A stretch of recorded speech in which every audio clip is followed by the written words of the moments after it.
Well, good morning, everyone. I'm Councillor David Harvey from Winchester Square Ward, and I'm chairing this morning's meeting of the Licensing Subcommittee 4. I want first of all to share apologies from Councillor Elmy for having to deal with an unexpected family illness today, but we are cornered. I'll allow Councillor Chowdhury to introduce himself. Thank you, Councillor Chowdhury. Good morning, everyone. My ward is Buckwood. It's just across the road from the first application given yesterday. I'm just giving a highlight. I have a small interest on this application. Such as 2 months ago, there was an incident happening inside the McDonald's where a member of public passed away in the toilet. My ward residents did reach out to me to further escalate the matter with the environmental team. Apart from that, no further interest. Thank you. Thank you for that declaration, Councillor, and I confirm I have no conflicts. Can I pass over to the officers to introduce themselves, please, if they have any conflicts of interest? Thank you, Chair. Horatio Chance, legal advisor and senior solicitor. I have no declarations of interest to make. Lucy Phillips, senior licensing officer, no declarations to make. So we're dealing first with an application under the Licensing Act 2003 for a variation in respect of McDonald's 178-180 Edgware Road. We'll now ask Lucy for you to introduce it. Thank you, Chair. This is an application to vary a premises licence for McDonald's 178-180 Edgware Road, London, W2 2DS. The application has been made by Kylie Limited, represented today by Reba Mavani and Thomas Russell. The proposed variation is to extend the opening hours and the hours for late night refreshment Sunday to Thursday in line with Friday and Saturday. Full details of the application can be seen at page 2 of the report. Representations were received from the Licensing Authority, represented today by Karen Abbott, Environmental Health, represented today by Maxwell Codua, and the Metropolitan Police Service, represented today by PC Steve Muldoon. Representations were received from 43 interested parties, and in attendance today are Councillor Barbara Azimano, representing the Marylebone Ward councillors, the Harrowby and District Residents Association, represented today by Richard Brown of Westminster Citizens Advice and Steve Thomas of the HDRA, and David Strang, who is representing himself. Representations were received from 40 other interested parties not in attendance today. The premises are situated within the Marylebone Ward and falls within the Edgware Road Special Consideration Zone. That's all from me, Chair, unless you have any further questions. Thank you very much, Lucy. Just to explain to those who don't know, why should many people here, how these meetings work. So the applicant, the relevant authorities and other parties will present their submissions and for up to a maximum of 10 minutes, please. I offer a bit of slight flexibility on that, but if you can keep it to 10 minutes, we will ask questions. Also our legal advisor may have some questions to ask as well. Then there will be a summing up of 5 minutes for each party, done in reverse order. We will then retire to deliberate our decision. We may well not give that today because of the complexity of some of the issues involved. So I'd like to start the hearing having asked the presenting officer to put what's already put their case. Can I ask the applicant, please, if you'd please put your case for up to 10 minutes. Thank you. So firstly, Chair, members of the committee, good morning. So I want to firstly thank everybody who has taken time to participate in the process today. So I'm Reba Mavani. I am the owner and the operator of the restaurant, and I own a further 12 McDonald's across the borough of Westminster, Barnet, Brent, Harrow and Camden. I've chosen to appear personally without solicitor counsel because I believe I should explain the application, answer the members' questions and take responsibility for the commitment I make. I've also brought Tom Russell, who is our operations director, who is responsible for all the sites day to day under my remit, and he has 25 years of experience in McDonald's. Although McDonald's is a national brand, my restaurants are locally managed, and I believe they should play a positive role in the community. I took over Edgware Road in September 2020, 10 months ago. Since then, I've personally attended all meetings with residents, environmental health and the police. We've held 3 resident consultation meetings, 2 in person and 1 via Microsoft Teams, as well as a separate meeting with the EHO and the Met Police. This has been genuine. consultation process, and the feedback received directly informed the application before the committee. So the original application was 24 hours during Christmas and Eve trading hours. But those proposals have been withdrawn by myself following consultation with the residents and the responsible authorities. The application now, as Lucy explains, is around Sunday to Thursday until 2:30 a.m, bringing those days in alignment with my already existing Friday and Saturday until 2:30. Now, I recognise this falls out of the core hour policy and the premises is within Edgware Road Special Consideration Zone. I therefore accept that I must demonstrate the variations will continue to promote the 4 licensing objectives. Now, much has been said within written representation around crime, antisocial behaviour, public nuisance and wider concerns affecting Edgware Road. Those concerns are clearly genuine, and I understand entirely why residents feel frustrated. However, with respect to the issue before this committee, it's not whether Edgware Road experienced crime and disorder, it plainly does. Nor is the issue whether Westminster faces challenging associated with the nighttime economy. The issue before members is whether this premises operated by me as the applicant is subject to those proposed conditions is likely to undermine the licensing objectives. I respectfully submit that there is an important distinction between concerns relating to the local area and evidence relating to this restaurant specifically. The public are already present in Edgware Road after midnight. Residents are returning home. Hotel guests are arriving, shift workers are finishing work, taxi drivers are operating and visitors continue to move in the area. Customers leave licensed premises throughout the evening. Granting this variation does not create Westminster's nighttime economy. That economy already exists. I think the real question is whether these people are better served by a professional managed, well-lit, fully staffed restaurant operating under strict licensing conditions, or by removing the one of the very few supervised premises available during the hours. I respectfully suggest the answer is self-evident. It's also important to recognise that McDonald's fundamentally is different from many premises operating within the Westminster late night economy. We do not sell alcohol. We do not provide regular entertainment. We don't encourage prolonged occupancy. We do not operate as a public house, bar or nightclub. We are just a food-led business. Customers typically visit us for a relatively short period before continuing their journey home. That distinction is important because the risk profile of this premises is materially different from any of the other premises operating nearby. Perhaps more importantly, this application should not simply be viewed as an application for additional hours. It should be viewed as an opportunity to secure significant enhanced operations control. Every additional condition offered has been developed in response to concerns expressed by residents, the police and EHO. Firstly, every front line of my employee managers during late night hours will wear a body camera. These cameras would deter antisocial behaviour, improve evidence gathering and assist in preventing crime and disorder.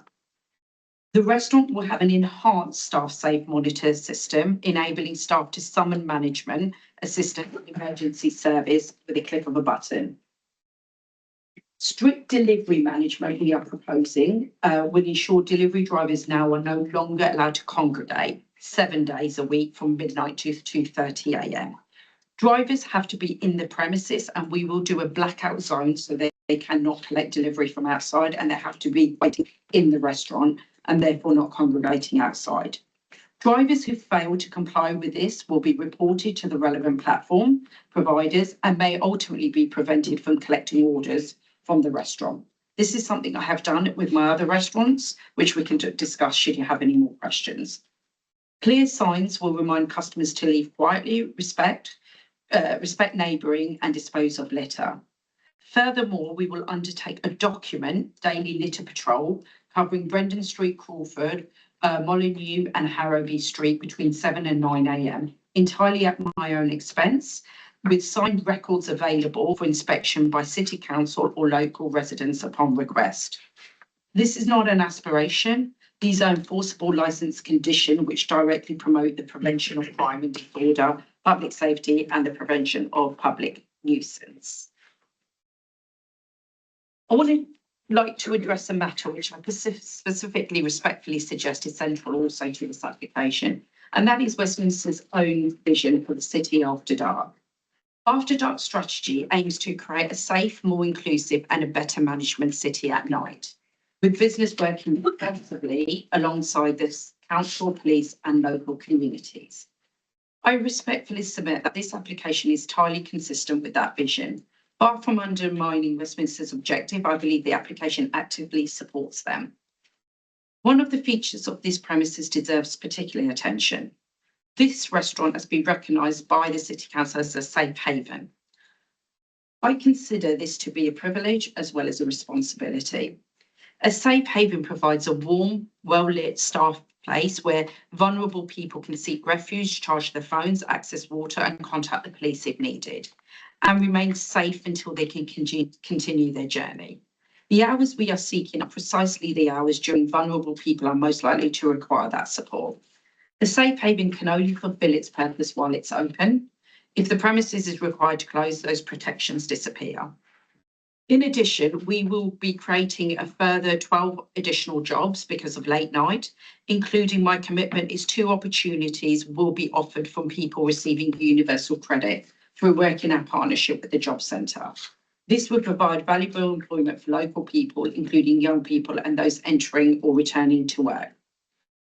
I also plan to invest in March 27. We are re-imaging the store and we are putting approximately over £1 million of refurbishment. Now, while investment does not create any entitlement to the licence, what it demonstrates is my long-term commitment to the site, my strong initiatives to operate responsibly and work constructively with council and responsible authorities and maintain a positive relationship with local residents.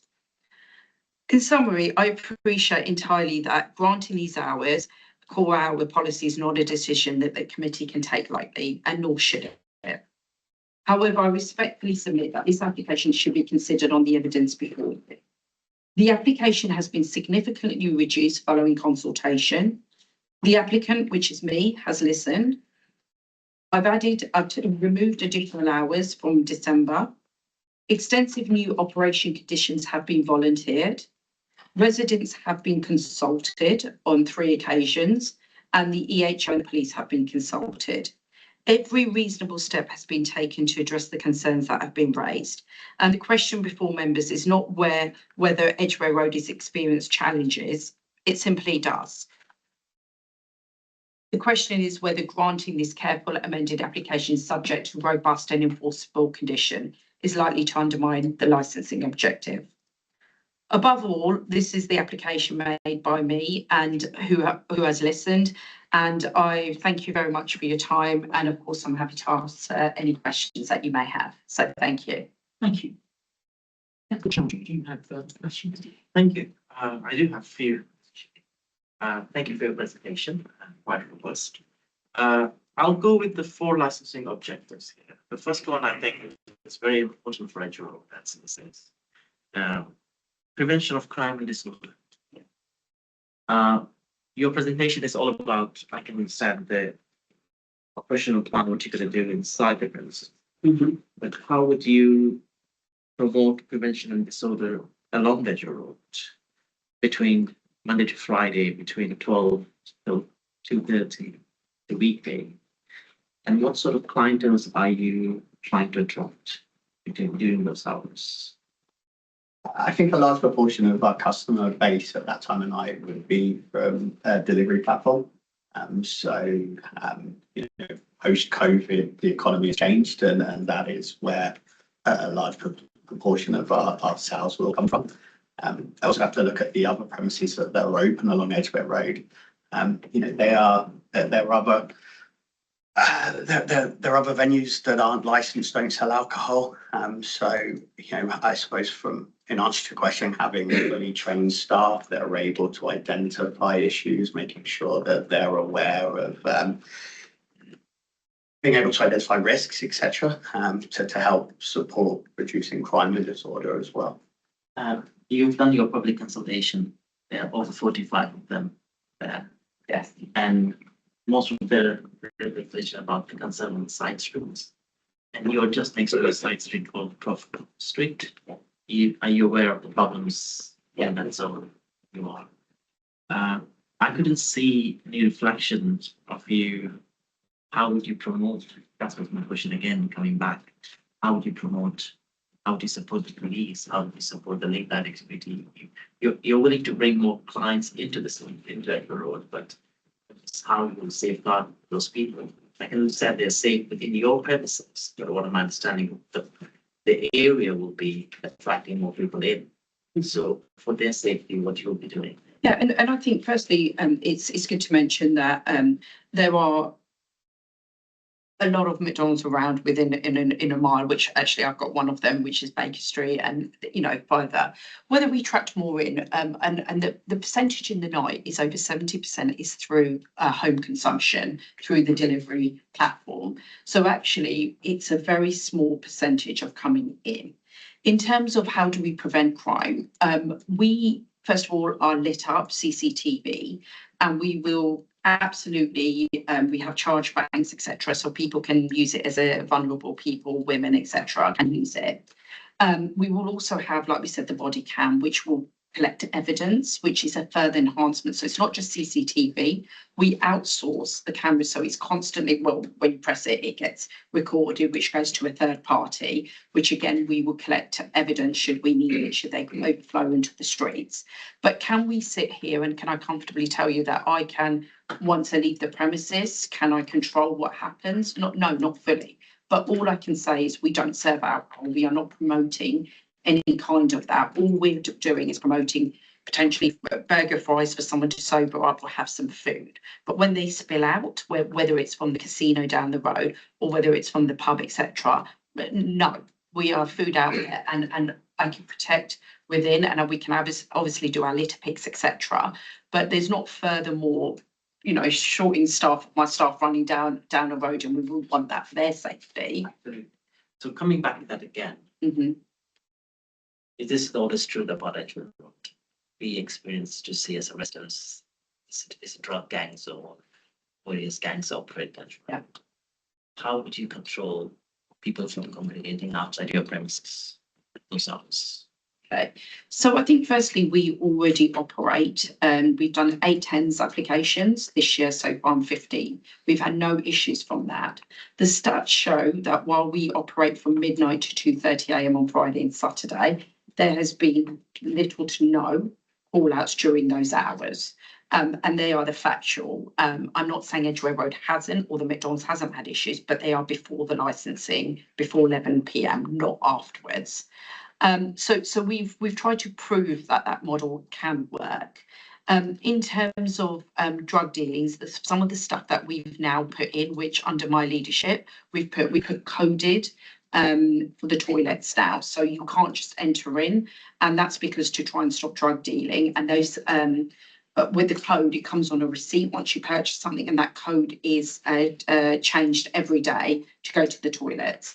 The other thing that we have noticed is that at the disabled toilets, which is on the same floor, because the men and women's toilets are downstairs, is actually up. You know, we're not sure what's going. Well, we do know what's going on, and what we are implementing in additional to that is instead of, because a lot of people will have keys to the disabled toilet or accessible toilets, I should say. And what we're doing now is we're happy to put in the condition is to have a button where we override it after 11 PM. So even if they have the key and open it, they can't open the accessible toilet without one of our staff, which will be behind the counter, and open that accessible toilet. So we will control that through a button and make sure it's a genuine need rather than drug dealing happening, should it happen in the toilets. Thank you. I appreciate that, but again, it's still answering my question. The congregation asked at your premises. That will, how will you control it? Yeah, I think Something again is same as your staff won't be taking the responsibility to go out and face trouble, yeah. and that will bring the police in, which is putting more stress on the police during those hours. Coming back, sorry to say, interrupting, but coming back to you just mentioned 70% of your operation will be delivery, and you mentioned you will be reporting them. Is that, I will come back to environmental on that in a minute. But 70% of your delivery At that time, at yes. that time, what sort of motorbikes or electric bike, what they were saying, is how you control the nuisance of the noise around the surrounding streets from those motorbikes? Okay, so I think the congregation is one. What we can talk about is that right now we don't have that congregations. We've run 24 hours on tens. We have also run 2:30 a.m. It's a proven model on Friday and Saturday. I believe there is congregation through the delivery drivers, absolutely, from what I have seen and witnessed. And based on that, we are changing our objective, saying 7 days a week, not just the 5, which is obviously what we're asking for, is that drivers can't now get delivery drivers cannot now congregate outside, because when we do that outside, what that means is they don't get the orders from us. They have to be in the premises.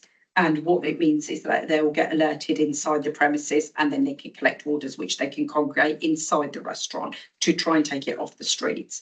In terms of the delivery platform, yes, they can use cars, motorbikes and bicycles as part. They are self-employed we use the 3 delivery platforms, which is Deliveroo, Just Eats and Uber, and they can use their method because they are self-employed in terms of that. Reality is, do I see a lot of cars? No, because it is London, it is zone 1, and therefore we see a lot more bikes more than anything, and then followed by motorbikes would be the second method, correct?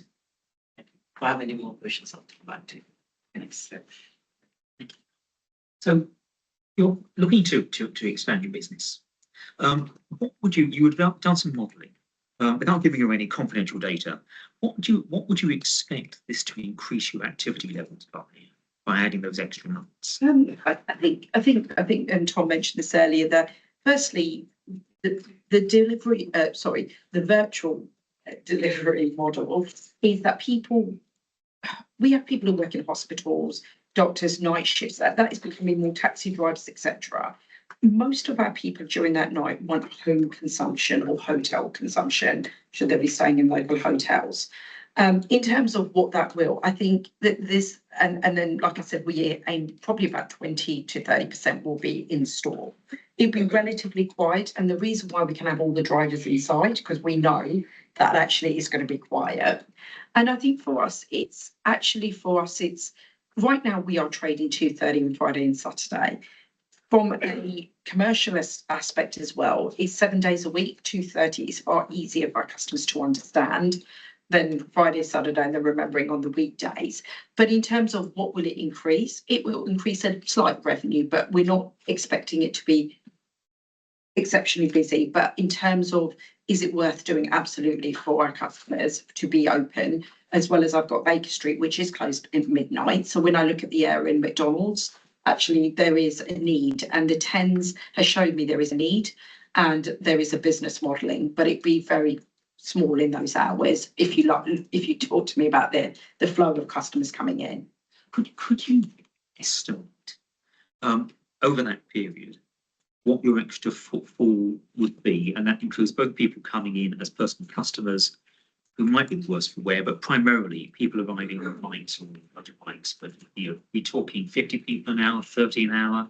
But at that time of the night and the weekday, do you want to answer the people side and then the ones around delivery, I guess? Yeah, I would estimate, and obviously it's unknown, other than when we have. Your best guess to that. I would guess no more than 40 customers an hour, with 30 of them, 25 of them being delivery. Bearing in mind those drivers though come back, so it's not 25 deliveries. Yeah. Yeah, 2 hours at a time. So realistically, you probably have that time 4 to 5 drivers Yes. maximum. Yeah. And what they do in between is they might pick up from other local places. And then in terms of footfall customers, you're looking around 15 customers an hour. Yeah. And I should know this, I know the job reasonably well, but have you got, are you going to be taking business away from other premises, do you think? Or have you got fear, or would you just be increasing business, or is that just an unknown?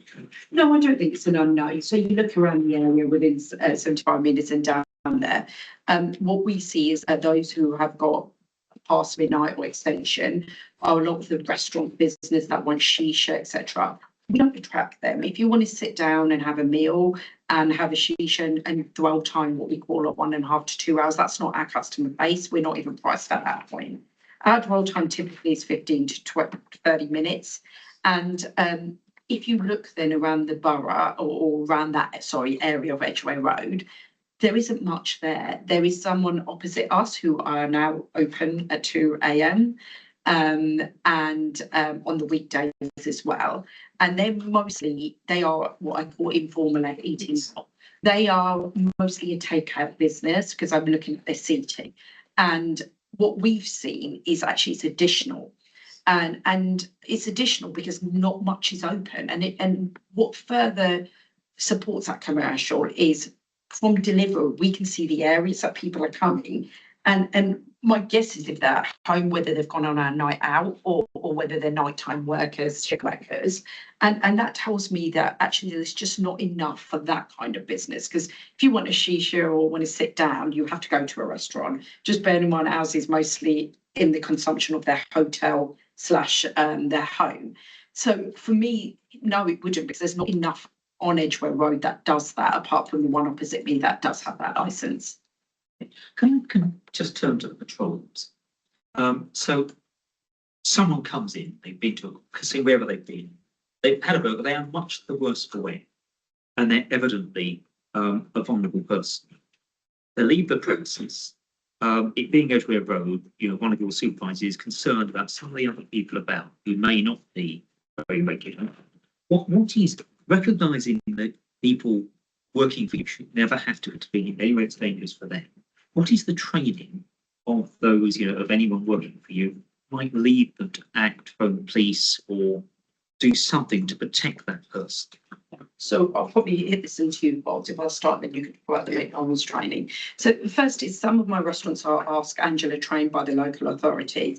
We would absolutely endorse that. So I've got Swiss Cottage down the road where they've asked our managers and our team to be at Ask Angela trained, and we've done it in Brent as well. So that is something that is, I think, is a great credential for them to do part of the training. The second of all is, which Tom will talk about, is what our managers have to have conflict and management resolution training. I talked about staff safe, and what it is you don't have to phone 999. What happens is you wear it like a chain and you just press a button, it's like an alarm, or you can do it on the wall. And what that does is our CCTV then goes in live mode. Someone then actively starts monitoring it live and they make a call, that third party of what's going on. So whether they think it's an ambulance, a police, etc. Also on top of that is they can talk through the speakers. So what they will do is, we are now monitoring you, we are seeing, and if they're vulnerable or somebody's in the premises that they could be vulnerable, now we're all alerting, and they'll tell the people that we're alerting, etc., and we're dispatching police, ambulance. On top of that, with the body cams, what we have proven, and that's very new to us, we've put that in some of my other branches. We've tested it out in Cricklewood and some of the other, probably of my branches that are more challenging, I would say, than Edgware Road. And what we've seen is significant reduction on people now wearing body cams. So for me, it's that with the Ask Angela, which we're happy to do, as well as some of the training, which I think Tom will talk about with the McDonald's that they go through. Yeah, all of our crew will do some conflict management e-learning modules, and then part of our management course is an enhanced version of that curriculum where they will learn around conflict management, how to identify vulnerable people, what steps they can reasonably take to try and ensure that they are in a safe environment, etc. So it's being able to identify, step in where you can step in, offer assistance where you can. That might be just, you've got someone you can call, where are you staying, can we help give you a taxi, etc. So it's about recognising that, but also London will attract tourists, so people might not know Edgware Road isn't safe. So actually making people aware of their surroundings and helping them get home, and that's why McDonald's is a safe haven, because we train our staff to be able to identify some of those. And as Rima mentioned, the Ask Angela that we've done in Swiss Cottage, we've already voluntarily done our own version of training with that, with all of our management team. But it's something that will just help the nighttime business, and that's a big growing day part for for us. And I think just to add on that, it's every year, it's they have to be certified. So it's not something we just do training, never revisit. And also the other thing I want to mention is all our managers are first aid trained. And again, they have to renew that, is it every 3 years? So they have to be first aid trained to be, and there's also, a manager on site. In that particular one, there'll be a minimum of that night, probably 2. How do you log incidents that happen inside the restaurant in a way that they are used proactively for learning? So we have what we call an electronic incident report form, so that any form of accident, any form of ASB, any form of anything that we feel should be logged is logged electronically. That goes to REMA, it also goes to McDonald's, and then that gives us a data log of all of those issues. And every quarter, the restaurant team hold what we call a safety circle meeting. So they will review all of that data and have a look and share that with their safety circle committee and decide what reasonable adjustments we can make potentially on how we operate or how things are communicated and cascaded. So we can learn from things that have happened, but also help ensure that we can work reasonably with people. And that information sources where we do have a bid facility with the bid management, so we can work together, especially on the high street. So we share that information with them at all our incidents within a borough. More minor matter. So Edgware Road is messy. I think your litter pick is supposed to be in the morning, isn't it, rather than as things happen? There may be practical reasons, but can you say a bit more about that, though? So we will do 3 litter patrols a day, every day within 100 meters of the restaurant. So that works within kind of a circular kind of geofence of the restaurant. And the team will walk around and not just pick up McDonald's litter, any litter that they find. Once a month, we've enhanced that patrol where we will do a bigger within and around our restaurants. And we've been really successful with things like that in a lot of our other restaurants. So as an example, our restaurant in South Harrow, we've created a Harrow Litter Pickers group. If you go online, there's over 1,000 members of that group now. So we've worked with the local council, we house all the bags, we voluntarily donated all litter pickers, all the hoops for them. They meet every Wednesday within our restaurants to conduct a litter walk. And these are things that we would want to do in and around with the residents, because it's important that we also act responsibly as a huge business in the area. And we should mention when we started that litter pick, it was just us McDonald's. Now having the residents, now not all 1,000 come. We get in the summer we're really lucky, we get 40 of them, but in the winter we'll probably get 10. But we try and entice them. They can have free breakfast once they finish their litter pick. And that is because actually it's not just us, we've now created a community.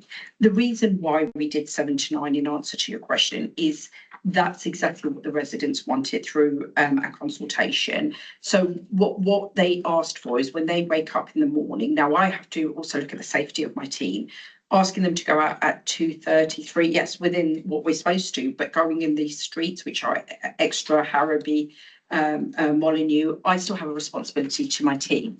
So what they said is if you can start it in the morning before our children, I mean, we can start at 6 and we're comfortable at 6. What we're not comfortable is going into those streets after dark. But what they said is when children go to school or when they come back from dropping children to school or leaving for work, that's what they don't want to wake up to. And they are waking up to rubbish, which is ours as well as others. So we said, right, if we do it first thing in the morning, we can do 6, 7, and hopefully by the time you walk out your door around 8, it's clear. So there is adjustments within that time, and I'm not bounded by 7, it can be 6 in the morning, but that's from the residents, what they've told us. Okay, thank you. That's all my questions at the moment. Councillor Shelby, if you want to. Yes, just 2 questions. If you could, your security, that's going to be Monday to Friday, you're going to be about weekend, really. Yeah.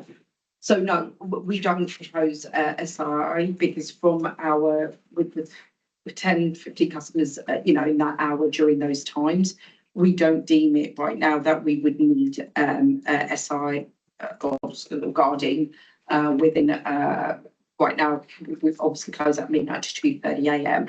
and trying to get guarding for those few hours is really hard. You have to give them a minimum shift of 8 hours, or actually we can push it to 6, but that's a minimum that you'd have to give the guarding company. So for those extra provisions, no, we think body cam, CCTV, staff safe and everything else we've put in place is sufficient for those hours during the weekdays, bearing in mind the footfall as well. The reason I asked that because you mentioned you have bids which you report to. Just to understand, because bid has this week too.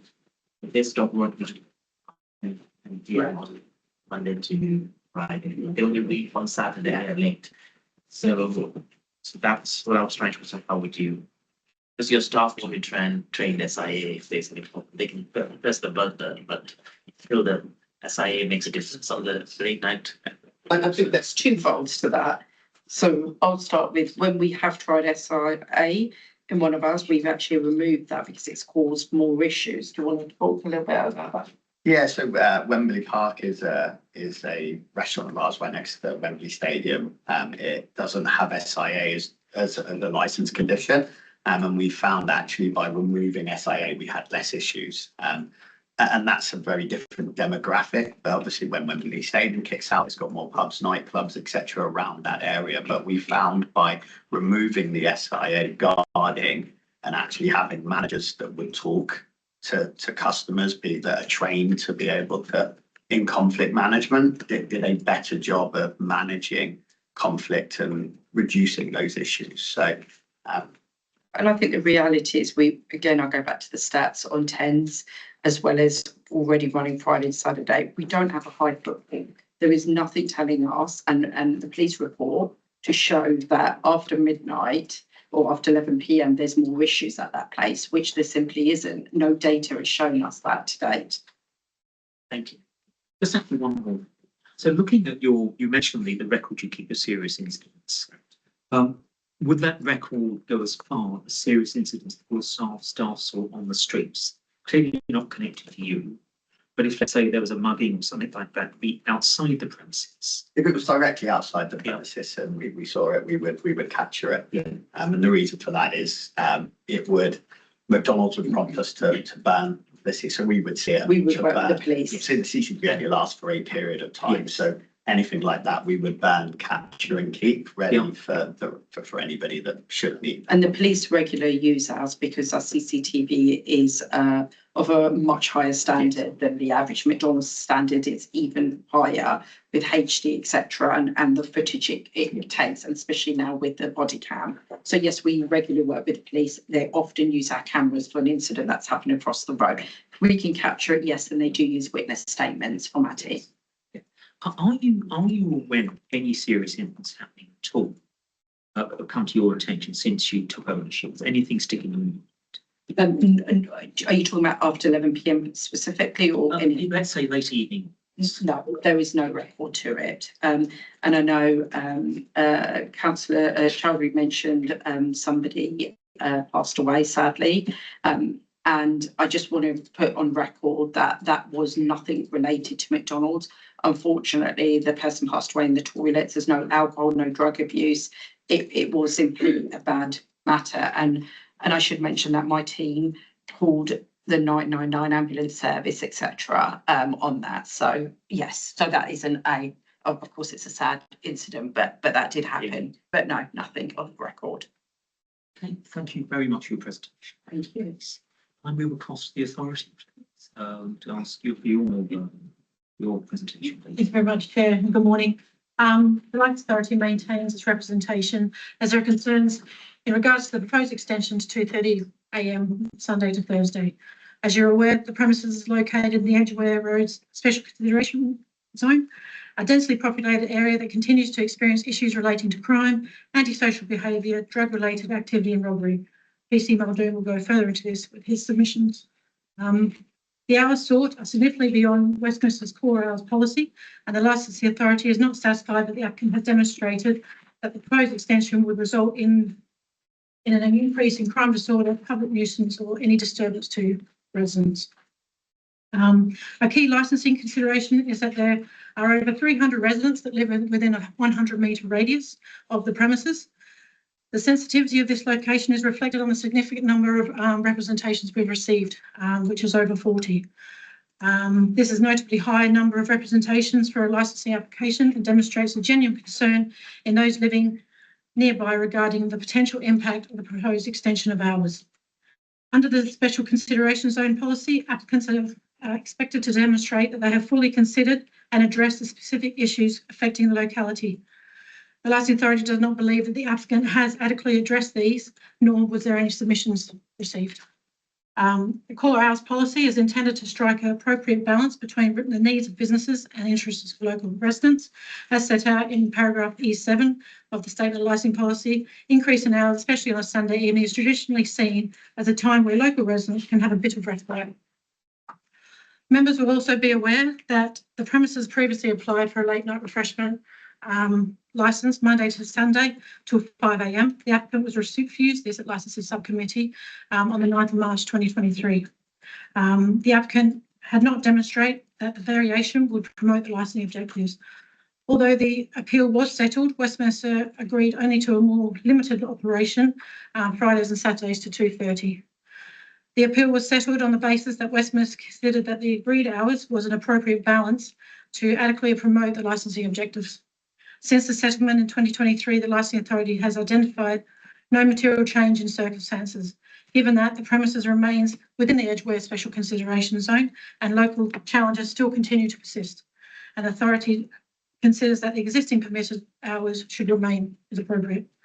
Given the premises is located in the Special Consideration Zone and a significant level of concern expressed by local residents, the Licensing Authority remains unconvinced that the additional hours sought could continue to promote the licensing objectives. Therefore, the Licensing Authority wishes for this to be refused. Thank you. Thank you. Could I ask you, in the Edgware Special Consideration, about the sorts of issues that are coming across your desks, the licensing team, in nearby premises or related to nearby licensing issues? Well, licensing issues with regards to maybe Max will be able to deal with the noise and that if there's any. Would that be his, yes, That would be his remit in Yeah. noise. So, but it'd be noise at night, which is what the residents have all said in their representations, which would be one thing I don't believe the applicant has addressed. Can I ask, please? Mr. Chairman and Councillor. Just before I start, I just wanted to deal with a couple of things that was mentioned in the applicant's submissions about temporary event notices. That was mentioned as 8, I think, that we use. Temporary event notices, we deem as temporary, they're not permanent. Having 8 is great. It's great that they operate fine, but operating 8 days with no issues is relatively different than operating the whole year. The safe haven, it was mentioned quite heavily on the safe haven. We support the safe haven scheme. The safe haven scheme is great, and it'd be great if a lot more businesses sign up. But being a safe haven doesn't entitle you to then have additional hours, doesn't entitle you to an application. There are a number of safe havens that are daytime hours. For example, there's one next door to the venue, which is a supermarket, Waitrose, M&S, I think it is. They operate till 10 p.m. They're not operating late into the night. There is others that operate 24 hours nearby hotels. So there are safe havens that are 24 hours nearby that already operate. And there's the safe havens don't entitle to an additional officer. So I think there's 8 or 9 other McDonald's that are represented, registered safe havens. They're also, many of those are not late night hours, overnight. So that's just what we'd say on that point there. Dealing with the crime, it's great there isn't any issues inside the venue at night, and we don't get a mass amount of call outs to the venue overnight. However, there are a lot of issues on the street. I don't think we can all deny that. I think anyone that knows or has anything to do with Edgware Road will know that there are issues on the street.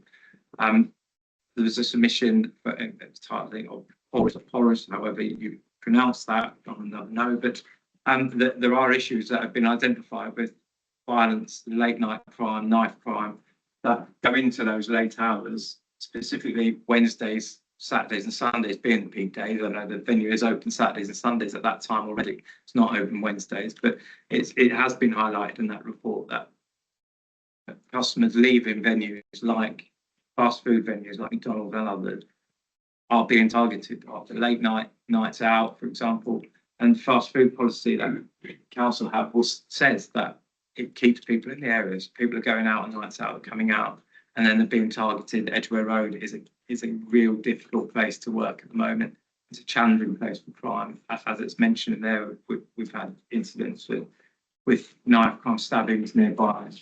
Now, obviously, I can't pinpoint that at McDonald's. I'm not sitting there saying that McDonald's are to blame for those, but if venues being open, they don't help in that situation. Other than that, a colleague of mine did put an objection in for the initial application, which was a previous owner, previous franchise that submitted that. He objected. Obviously, Karen mentioned that went to an appeal. And again, for us, nothing has changed in the area since that objection went in. And the council did agree with the previous applicant to have the weekends. So I think that's for us to start to bear balance, and I don't see anything that's changed since then.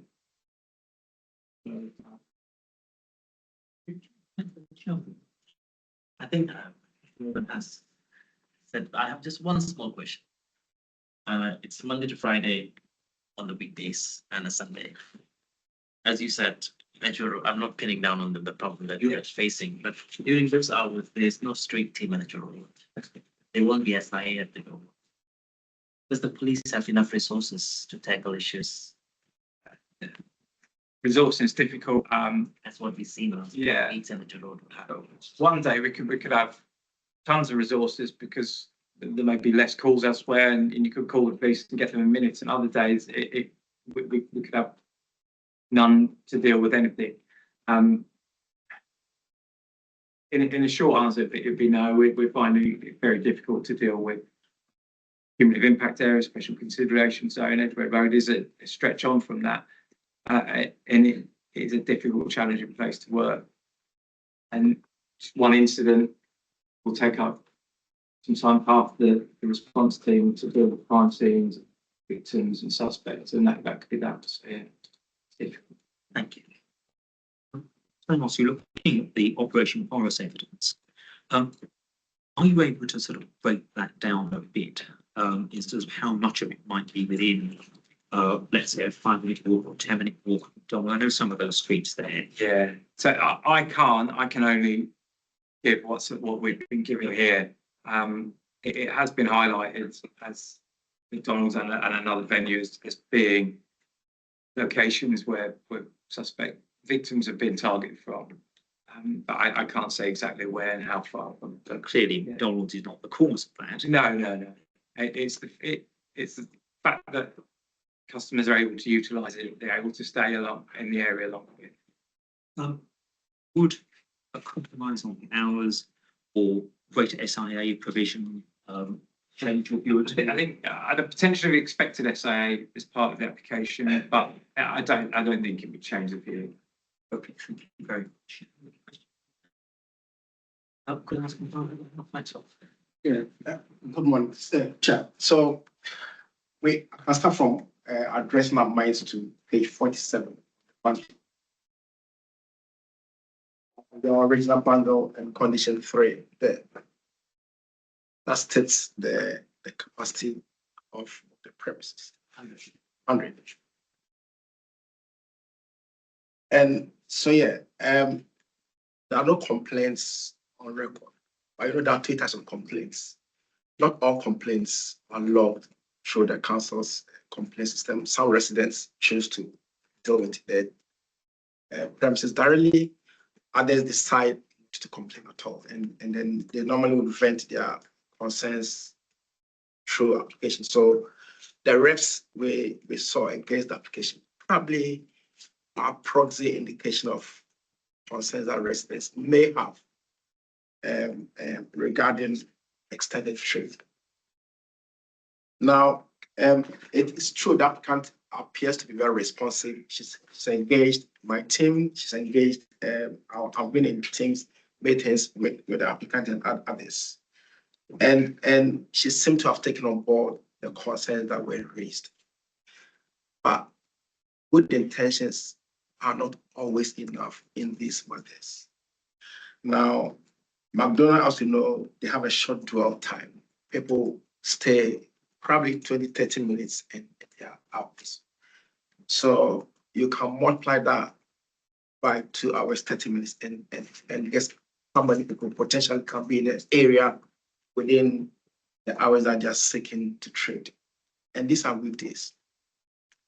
So not against the applicant per se, but the fact that there's no complaint on a database in itself is the evidence we need that it's possible for premises to live side by side residents and everybody's needs would be met. And tilting that balance is all you need to scupper everything that currently is working fine. So I've not heard anything from the applicant that would demonstrate how they would manage the global impact of the operating longer hours. And everything we've heard so far is what they will do on the premises and its immediate vicinity, which are all great. But they will just stop the impact beyond the immediate vicinity of the premises. And that's the whole point about the late night refreshment in our policy. Is the global impact of what happens on a licensed premises. So yes, they don't sell alcohol, but that is stopping them from attracting persons who have had alcohol load. And if it's only 100 of them every hour, or 10 folds of, or 3 folds of 100 every hour, that's quite a substantial number.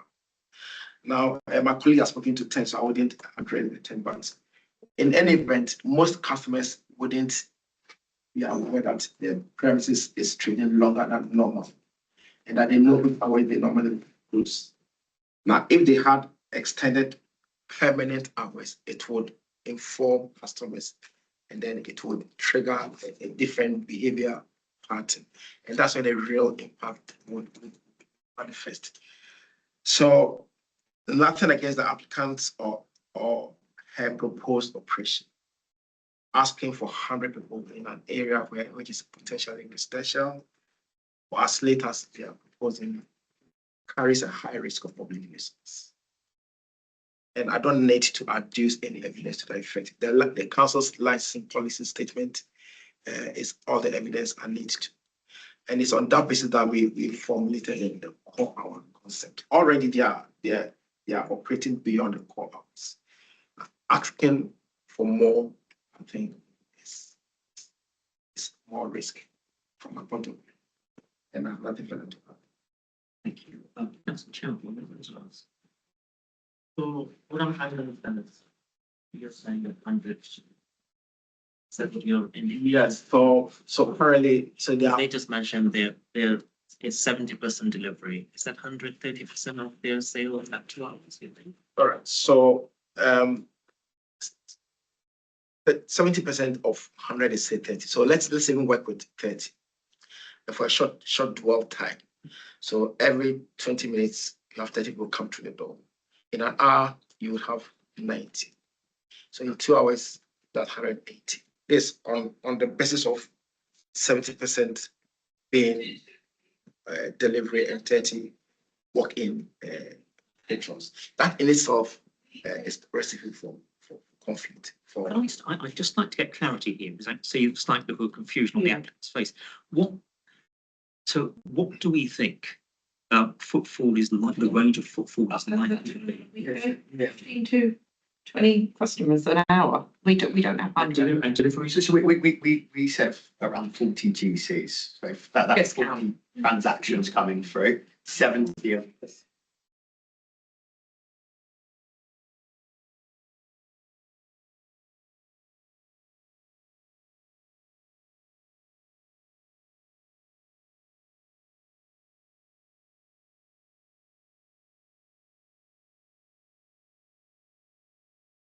Yeah, so the question ask, listen, why would a premises go extra mile to make an application at cost and time if there is no business case for what they are seeking? There must be a business case, and the business case is that for the extended hours, there will be business. So maybe less people than forecast, it may still be quite a number. Enough to make a business case for them to make this application. And that is where the risk of nuisance. So my question to you is, from the perspective of environmental health, looking at the sort of issues raised by people in off Edgware Road at that time in the morning, what sort of thing comes in here? So noise is the prime one. Well, some noise, say. So see, we all know McDonald's. So somebody walks into McDonald's and we don't know their final destination. And if they're going to later on their way home or way to their destination, the later might not be in the immediate vicinity. We probably in some cases further beyond the reach of the applicant's good intentions. Same with noise. And this cuts across both delivery and patrons walking into the premises. And therefore, the cascading effect of risk of nuisance, it goes beyond the reach or capacity of any good operator. And that's the whole concept, the rationale behind our policy. Thank you. Can I move across to the other interested parties? I don't know which of the councillors may not how you want to do this. Who would like to go first? By all means. So I am one of the 3 councillors for Marylebone, and on behalf of the Marylebone councillors, we object to the application on the grounds that it will not promote the licensing objectives, namely prevention of public nuisance, crime and disorder, public safety, and children from harm.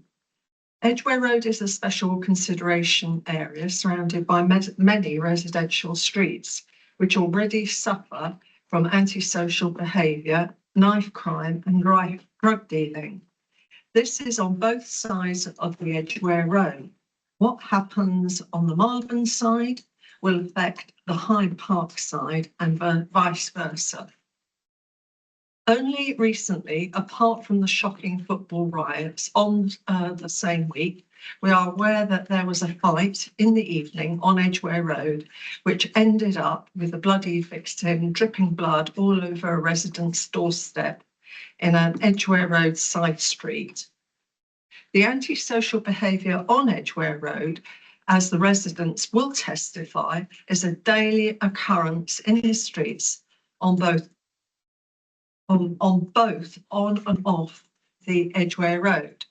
Whilst the applicant has reduced the hours sought, not only will this become a destination venue, but it will also open the floodgates for other fast food premises on Edgware Road, even though each case is decided on merits. Following an application in October 2023, by McDonald's on Edgware Road, a variation of the licence was granted between Friday and Saturday up to 2:30 with a minimum of 1 SIA. These premises open at 5 AM. So with this current application to vary the licence to open 7 days until 2:30 will mean it is virtually open 24/7, which we do not find acceptable, and it will not promote licensing objectives. Again, I wish to state this is a special consideration area for a reason. The applicant is a new franchisee to the premises and is clearly challenging boundaries, knowing that there has been a recent refusal, even reducing his original ask for New Year's Eve day and Eid in the hope of getting a variation through. The Marylebone councillors agree with the police that door supervisors make no difference, particularly as the patrons just trot off away from the front of the premises and often into nearby residential streets. During potential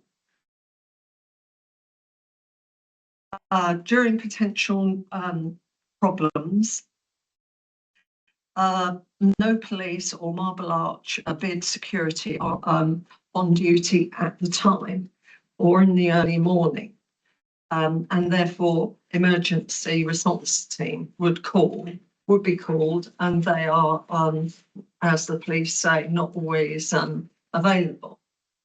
It is of note that the applicant claims this will support Westminster After Dark strategy. We wish to point out that this is only a strategy, an aspiration, which has not yet been adopted, and in fact doesn't imply in this area. Whilst we are aware the committee does not take economic factors into consideration, this must be balanced with residents' quality of life and ability of the police to protect the public, which in this case is a special consideration area for those really very reasons. We all know, as do people who commit TSB and crime, that everyone doing SIA on the door is not going to prevent the issue, and ultimately the SIA will have to call the police. We are also aware of how stretched the police are, as we are told time and time again by the police that there is a greater risk of crime and ASB in the evening and early hours of the morning when premises is open, as people often become targets of crime. We respectfully ask the committee to listen to our residents and other parties, including the police, who have objected and refused this application. Thank you. Thank you, councillor. Mr. Brown, are you representing the other interested parties? So thank you. Many thanks. I'm representing the HDRA, Mr. Thomas, Steve Thomas, the HDRA is to my left. Mr. Strang is representing himself. I think wants to say a few words, but I'll be as brief as possible. Because essentially we agree with what's been said to by the authorities. 43 objections is a lot to a licence application, and that really emphasises the level of concern engendered by this this application. You have my additional submission, which is in the additional pack, and I won't repeat that. You also have something further in writing from Steve. And as the HDRA rep set out, prior to submitting that representation, the HDRA hadn't actually had any contact from the applicant at all, and considered that disappointing. I have to say, in fairness, and we've said it in our written submissions as well since then, and Steve will repeat it himself, there has been significant and well-intentioned in good faith mediation since then, which HDRA are very happy to acknowledge and thank the applicant for, and he considers that they have a positive relationship now. But, and I'm afraid it is a big but, when you look at the representations as a whole from the interested parties, they do evidence existing and reasonably foreseeable, should this be granted, concerns related to the promotion of the licensing objectives at times when they're entitled to have relative quiet. The representation, not complete quiet, probably is reasonably relative quiet, particularly in the week, because you've heard that there is an extension here at the weekend that this would take into the working week as well. And the concerns expressed in the representations about antisocial behaviour, litter and noise are not something that my client blames the applicant for. We're not saying this is a result of bad management. We're saying it's inevitable when you have a premises of global reach and brand, the intensity of use is going to be significant, and it becomes more significant and impactful later on in the night. It goes, but you can't look at these applications, one can't look at these applications in a vacuum. It's all very well saying, well, inside it's managed well, and we accept that that's the case, but it's what happens outside, which is the issue. And you will have seen the testimonies of the residents on that in the representations. And it was that the concerns are general, not specific to McDonald's. And although it isn't part of our case that we say McDonald's isn't a good operator, they've engaged with us very well. They've made a bona fide attempt to address the concerns. But if you read the representations, there are actually references to the vast numbers of delivery drivers congregating outside this premises, which blocks the pavement, overspills into Crawford Place. Residents, especially seniors and women, report feeling intimidated and scared. And it was interesting to hear the discussion about the litter picker staff doing litter picking, and the applicant, for understandable reasons, not being comfortable with having a duty of care to staff going out there later now. We completely agree with that, but that's where the problem lies. There are references in the representations to branded McDonald's littering as well. So we're not trying to place all the blame on McDonald's at all, but we are saying it is part of a potential problem if you grant extended hours during as well. The fact that the premises doesn't sell alcohol isn't, in my submission, doesn't really take us any further in terms of the fast food policy. I set out in my additional submission the relevant paragraph of the policy, which I think that's on the screen now, but I won't read it out. But essentially what it says, and this has been a long-standing rationale for having the FFP policy, is that fast food premises can attract people who would be drinking at other premises. So it's not necessarily the fault of the fast food premises, but it's an inevitable result of wanting to operate to those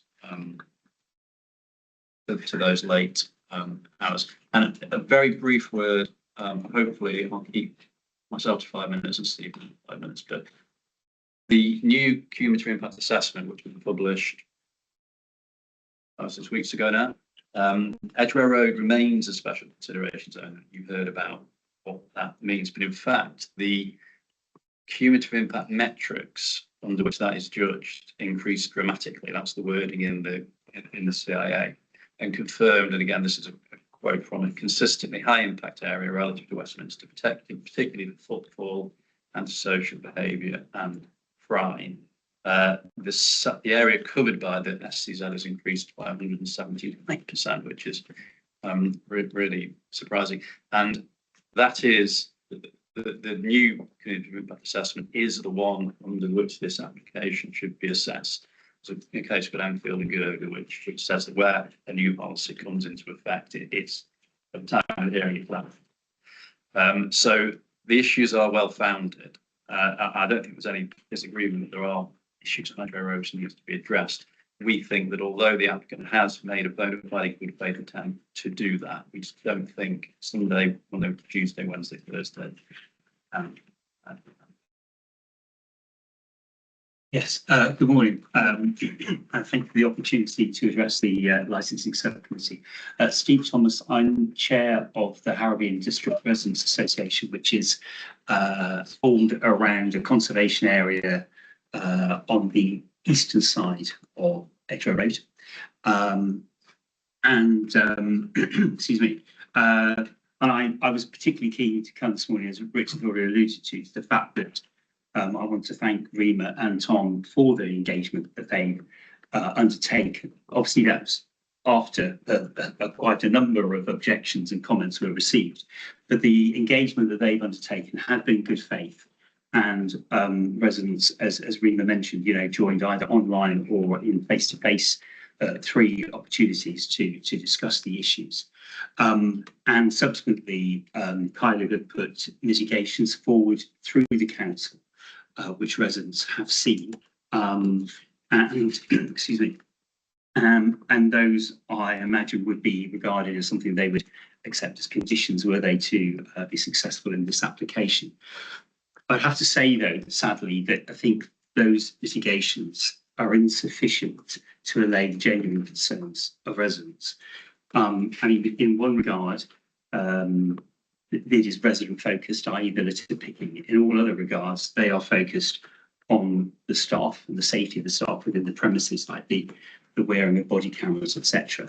And as some of my residents mentioned in their own objections, that almost anticipates or suggests actual and real problems inside the premises.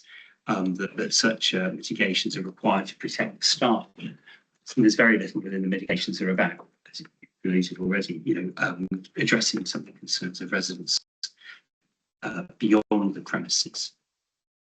So I believe that on behalf of the residents, there's too much risk in relying on those mitigations that should stay true to the licensing objectives. I appreciate it's a balance between the needs to have businesses around us as well as the quiet amenity of residents.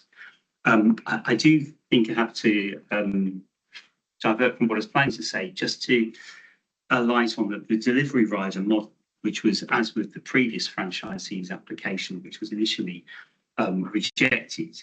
As has been said and admitted, if you like, those delivery riders are nobody's employee. They're not the employee of Kylie, McDonald's, Deliveroo, Uber Eats, anybody. They are their own boss, and as such, it is very, again, it is a risk to suggest that somehow they can be managed. They are their own people. And moreover, not only can they decide where they want to pitch up, I accept that there is a promise, again, as with the previous application, 2023, to have some kind of clever GPS system that blacks out their ability to pick up an order here or there. That just seems to ripple the thing into wherever that GPS limitation is, which could be end up being my street, even further away than St. David Street. But I think, it feels like such a faint promise that they can be controlled. And their bikes are their only source of livelihood. And so how confident can we be that they will abandon their bikes on the street in order to go inside, particularly late at night, and abandon the source of the livelihood and hope that it's still there when they come out for the delivery. And I think, linked to that, there is definite reporting of ID swapping as being quite endemic amongst this community that is totally unregulated.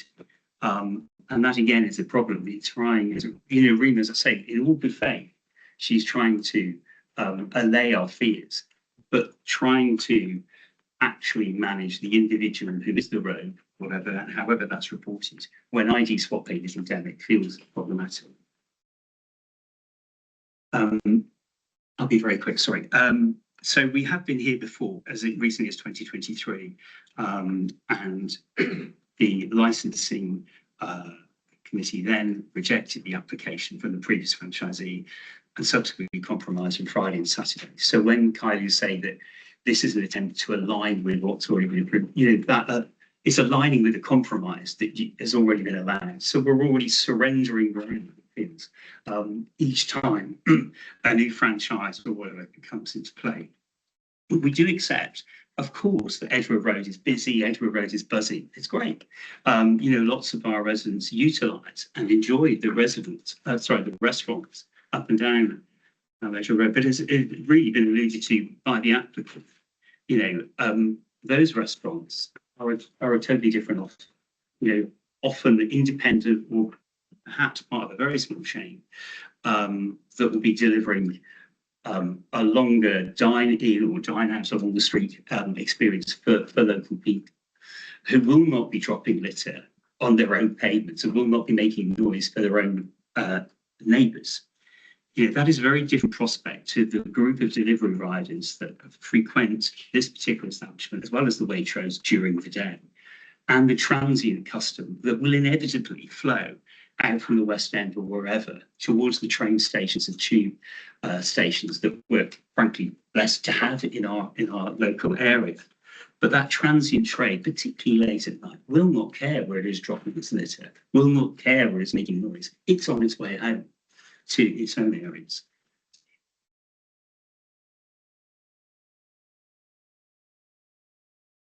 Yes, I do apologise. I've just slightly overrun. Yeah, I do apologise, but you're very kind to. So I don't think that customer, all the delivery riders are respectful of the area, which is the sharp contrast to the restaurants. And I would highlight that we do have businesses in our residential streets, but those businesses, very kindly, thanks to your good governance, will encourage their punters into the pubs, the pub at the end of Mile. I'm going to call time, but it's Right. about being fair to the other parties Yes, too. okay. Thank you. Well, thank you very much for giving me the opportunity to speak. My name's David Strang. I actually live in Brandon Street, which is the closest street actually on the eastern side of the Edgware Road, affected by this application. And so I have personal experience, I think, of the issues we're talking about. I would like to start, and I know everybody said this, but we do applaud the efforts that Kylie have made to engage with us. This is something we've never had from any previous licensee, franchisee, and so we're delighted with that. And we very much hope that whatever the outcome of this hearing, that will continue. So I should say that initially I was rather neutral on this application. And I was neutral because I was rather taken down the route of thinking, well, it's only a small change. It doesn't really matter. It's in the middle of the night. But the more I've thought about it, the less comfortable I've become, which is why I'm here today objecting.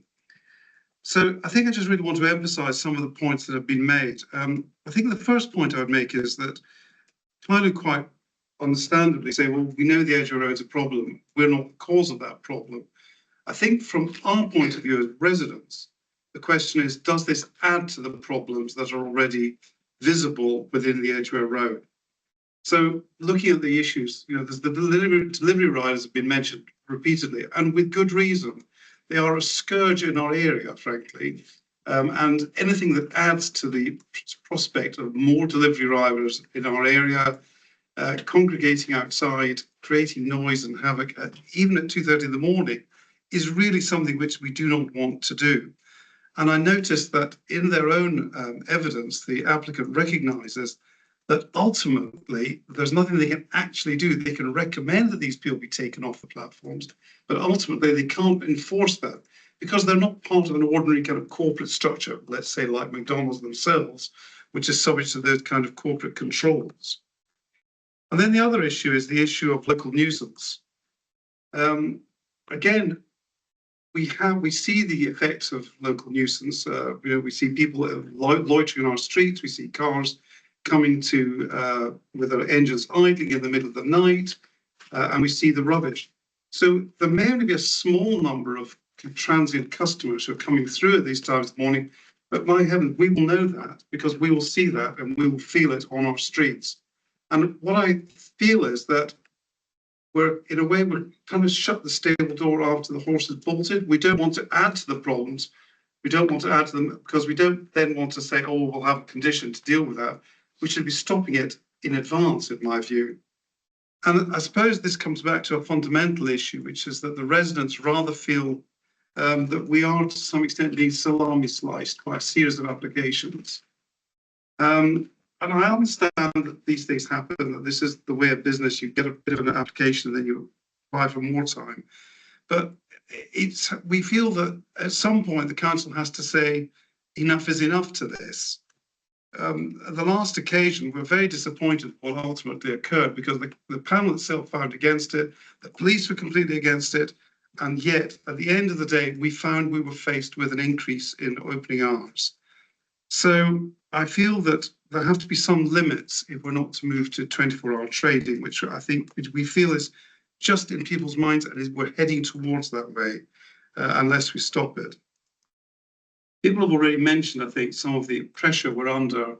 I think I wouldn't like to underestimate the implications that we felt from the recent disorder from the World Cup. It was quite shocking. And again, it's not a McDonald's problem, it's adding to an existing problem. The street is very, very carefully balanced. It tips over sometimes, perhaps too often already, into disorder and violence. And what we don't want to do is to add to that. So I think it's fair to say the council's own approach to the disorder that happened at the World Cup has been criticised. Maybe they weren't proactive enough. So what I'm really asking for is that this is an occasion to be proactive and say, enough is enough, it has to stop here. Otherwise, we will see consequences which we don't want to see on our streets. Thank you. Thank you. I have a couple of questions. Yes, of course. Please, to pick you. So obviously that compromise was made after the 23 application. Do you see things as having become worse because of that, or have you noticed particular things? I think by definition is probably, was when it was made at the time, that it would just exacerbate existing issues.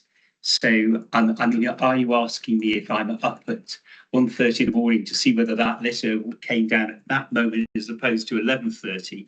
No, I can't verify that. But the point is, it's still there. It's by definition, and because the streets are quieter.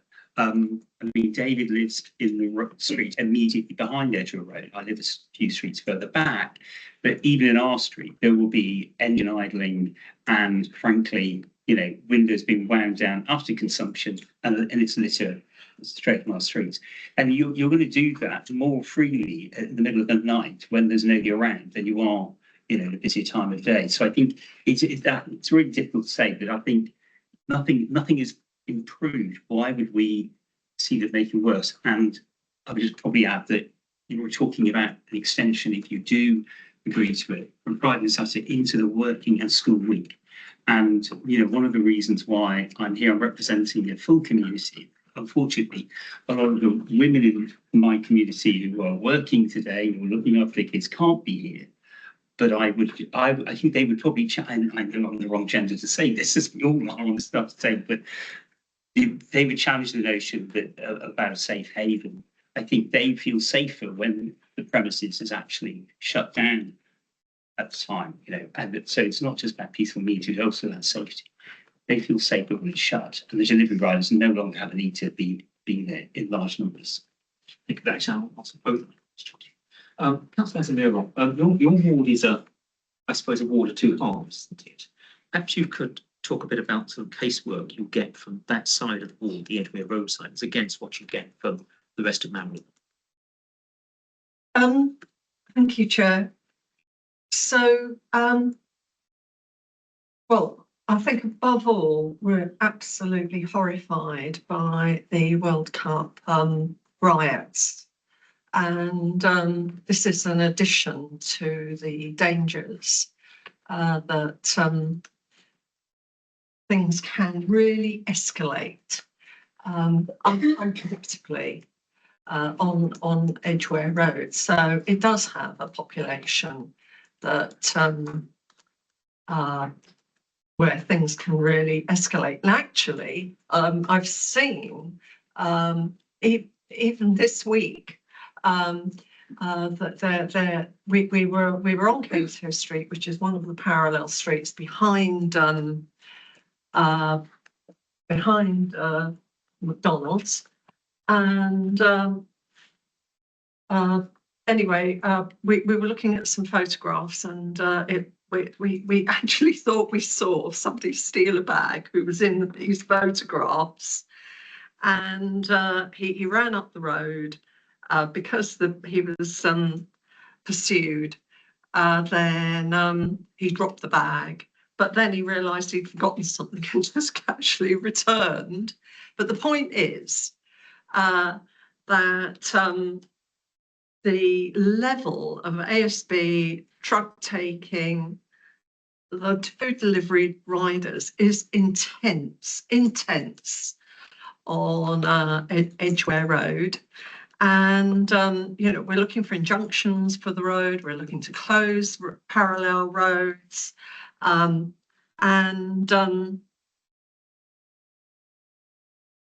We are having trouble controlling what is going on. And the police are of limited availability. So many people in the area say they haven't seen the police. But I think that we do have a regular reporting of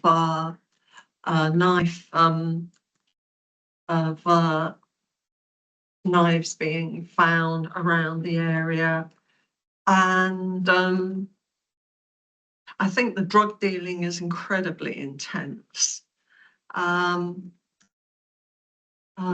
as the chair of Harrowby District says, that we haven't got representations from the female population, the mothers, and they are feeling more and more vulnerable. And we don't want anything to exacerbate the situation. I just want to say thank you for having done and all your comments are well known. It's late days. Right, can I move off to summing up? Oh, you need to, yes, yes. I always forget something. And obviously the point of having an expert licensing lawyer here is for them to ask their questions too. So across to you, Mr. Shultz. Thank you, Chair. Just a couple of points. Obviously, reference has been made to the previous variation in 2023. Obviously, this is a new application and has to be considered on its individual merits in light of the four licensing objectives and the requirements of the City Council's SLP. There is no presumption to refuse this particular application. However, it does fall within the Edgware Road Special Consideration Zone. So the matters contained on page 57, para D51 apply.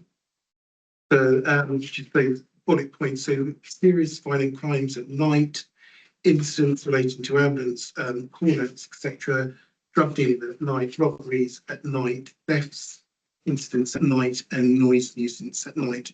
So those are the matters the licence holder has to have regard to when considering this particular application.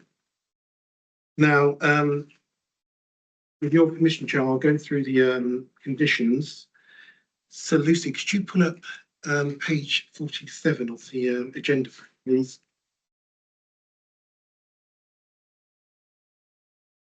Yep. Thank you.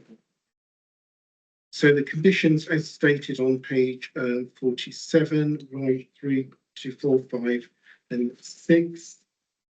Over the page, conditions 7, 8, 9, a slight tweak to D10. So after the word manager on duty, those words should be inserted. Condition 11, that's our model condition 86. Condition 12R, I've just tweaked that to read the premises licence holder shall ensure that an internal designated area shall be provided at all times for delivery drivers to wait for orders. Condition 13. Can I just seek the confirmation from the operator? Are you saying that that condition is still in dispute? So no, we still have it on Friday and Saturday, SIA, yes. Right. Just not, we haven't proposed it for Sunday to Thursday. Okay. So condition 15, condition 16, condition 17, that's been slightly tweaked to read the premises licence holder shall ensure that every shift manager and all dining area staff shall be trained in conflict resolution and child protection matters.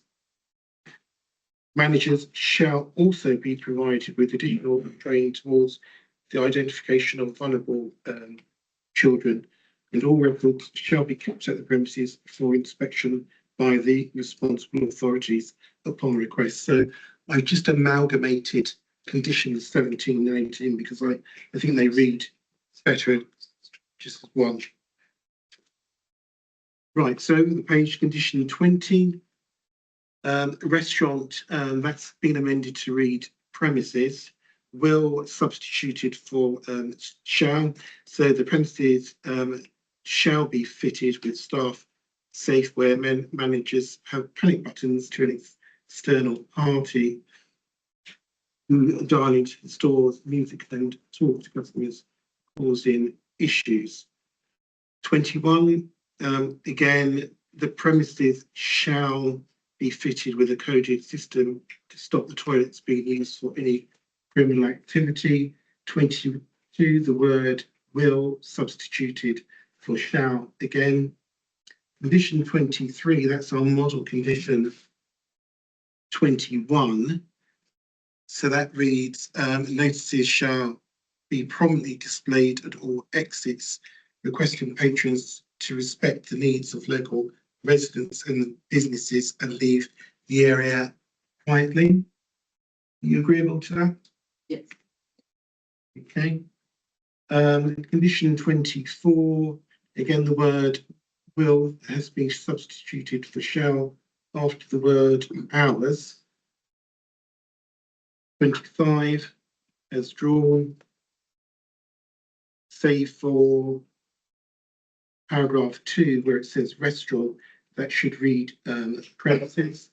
Likewise, paragraph 3, restaurant, that should read premises. 26, restaurant, again, that should read premises.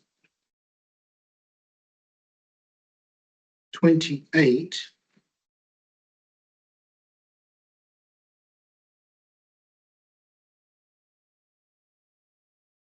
the premises license holder shall ensure that a daily pick is carried out around the premises and the surrounding streets, including one litter pick between 7 a.m. and 9 a.m.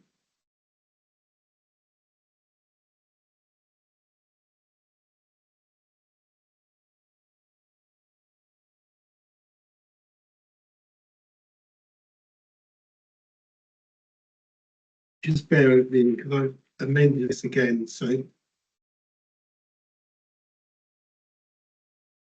Sorry, are we allowed to ask questions about this? Because Bryanston Street is nowhere near this area. I think they mean Brendan Street, which is the street right behind it. Also needs to mention Crawford Place and Shoulder Street. Sorry, I don't want to, why you went there, bear with me, Jeff. right, so condition 28 shall read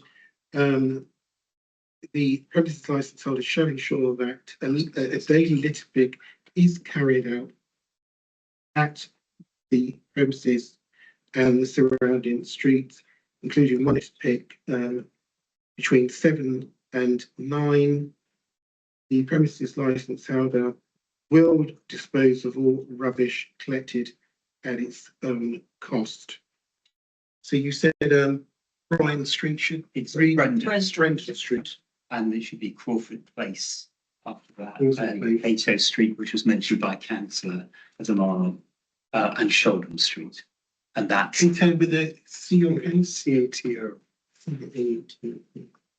And what was the other street? Sholdham Street. Shoulden. Sholdham. SH. Yeah. Shoulder with ham on the end. Oh. I think that takes in our immediate area out to Seymour Place, which Okay, so those have been amended accordingly. Yeah, absolutely, yeah.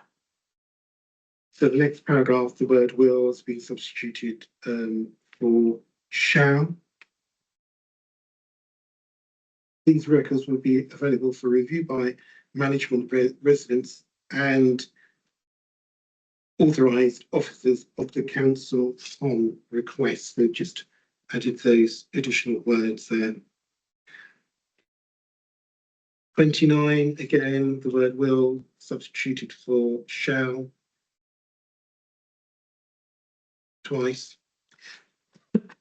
Next paragraph, again, shall substituted again twice. And I think that completes the conditions track. For summing up, please, 5 minutes, please. Interested parties first. Yeah, sorry. I'll just conclude by I mentioned the safe haven point previously, but I think that can't be stressed enough. We do accept, as I mentioned very briefly, that we live quite centrally. Businesses are part of the community. We have very good relationships with pubs that are in those streets that we just talked about. But they sit in stark contrast in terms of the conditions applied to them. They are good neighbours. They're encouraging their punters indoors at 9 p.m. and tying up their tables and chairs in order to allow the streets to return to some sense of quiet amenity as we get into the later hours. So kids can get to bed, people have dinner, get to sleep. And yet, just meters away from those pubs and our streets, simply because it's the Edgware Road, what we're being asked to consider is a a much greater, looser construction, way beyond the core hours, which have been established very much for the reason of protecting the balance between business interests and the needs of residents. And, you know, it's a kind of artificial divide. I'm not asked, you know, it just, you know, there are very good and sensible conditions placed on those pubs, which they respect and we respect them. But just because it's the edge of a road, for some reason, it's, you know, game on.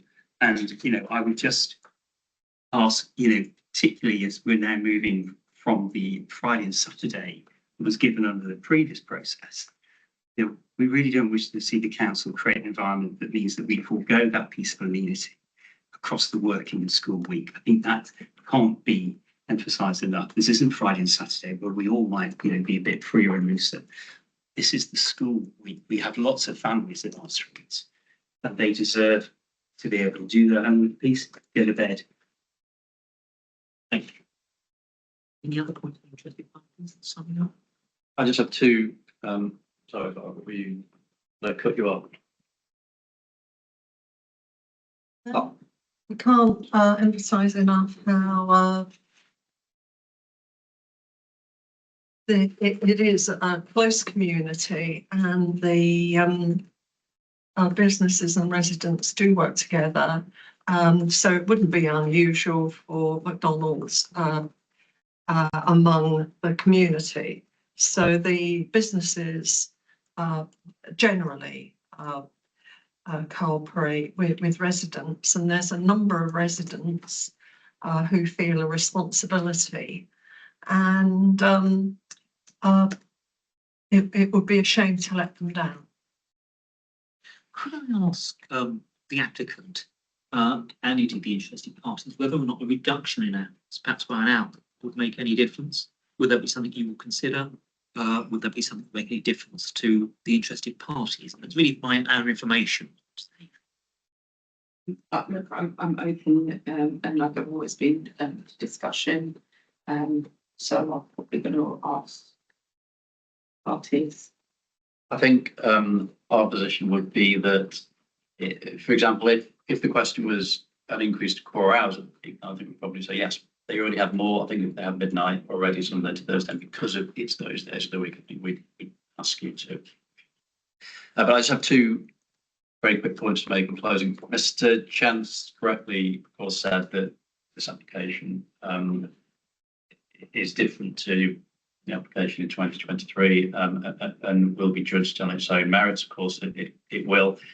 But part of those merits are the fact that there was an application in 2023 where residents raised the consistent concerns that they've raised now, and the council made the decision that it made. Of course, that doesn't influence you one way or the other, but it's just the fact that happened.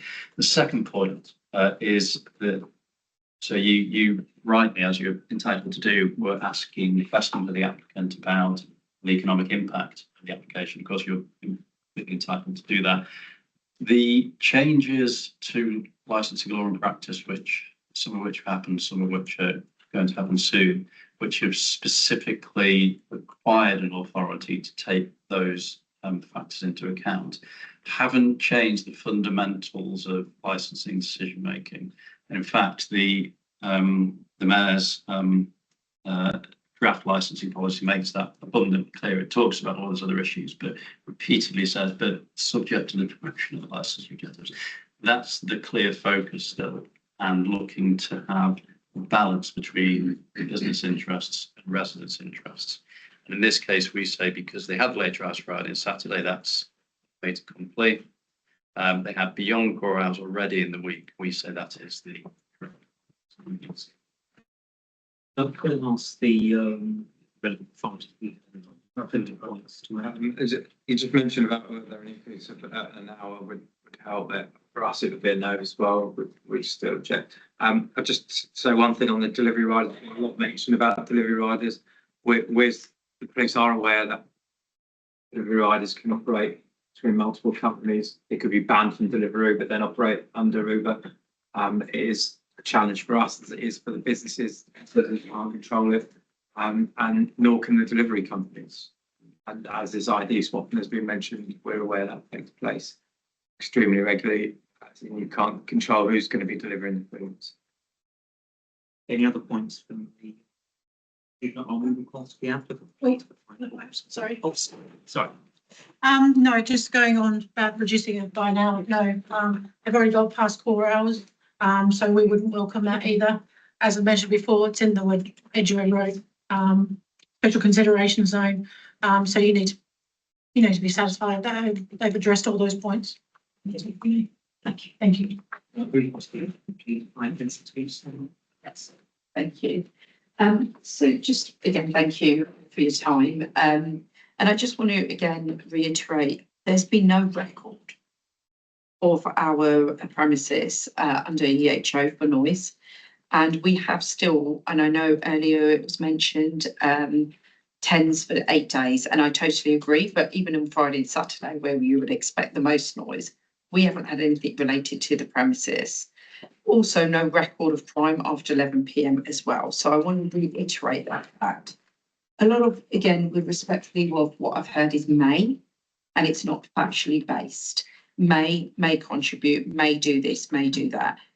But factually, this is not actually the case. And I want to talk about, also we talked, and it's just a more clarification from EHO. We said around 40 guest counts for us, but that's transactions actually coming through our door.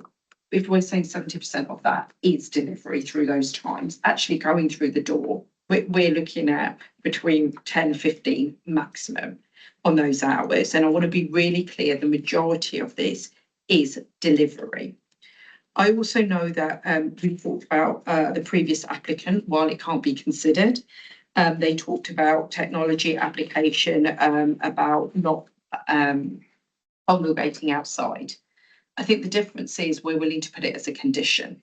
So we are saying put it as a condition, and I do this for my other restaurant where they have put it as a condition. It wasn't in the previous application. Therefore, I guess it wasn't as monitored. I am saying that they are not allowed and they cannot collect it. We talked about drivers and swapping ID. Uber, Just Eat and Deliveroo have absolutely clamped down on that. We now have pictures of all the drivers, which we can see and is available on request. In fact, we've also invited the residents to meet with the 3 parties. And I say use my network and who we are, the brand, to get them to the table. They work with local authorities all the time, and we can absolutely provide that because we are a major player for them. We can, with a click of a button now, ban these drivers. So what I also proposed with the residents, if you tell me who the drivers are, for me, we'll get another driver. So technology has allowed us to, and we're willing to put more conditions around that should we need to. And then I just want to, as a closing comment on that, we do promote public safety. We said that we don't prevent crime and disorder, but I actually think in a reflection on it, food is to sober as well people up. And I think that actually we could prevent it. A reminder, we are a food establishment. We talk about public nuisance. Well, we've got CCTV body cams, some of the state of the art, and a very lit up store. So again, I think that we contribute in a positive way. We talk about safe haven, and we talked, rightly so, the residents talked about them being the safe haven, and there's enough places.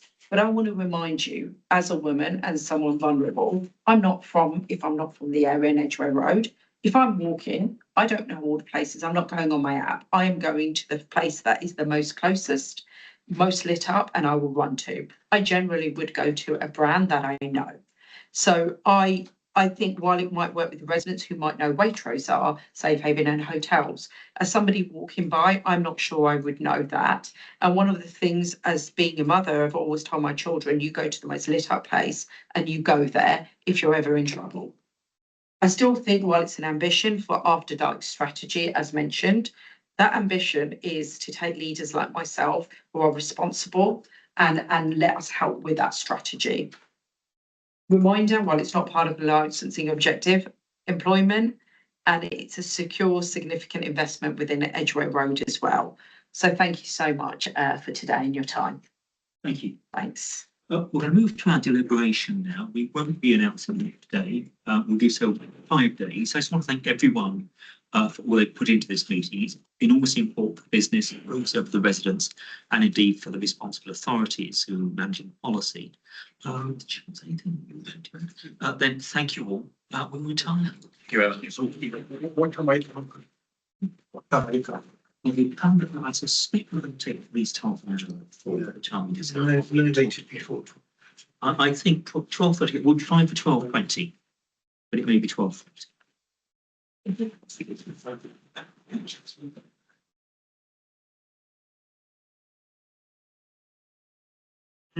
Yeah, it's very accessible.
Very well, I'm reconvening the meeting. Those who weren't here earlier on, I'm Councillor David Harvey, it's Square Ward and chairing this meeting. And we're moving on to consider the application for a new premises licence in respect to McDonald's at 48 Leicester Square. I have no declaration of it. Just ask my colleague who will introduce himself. Good afternoon.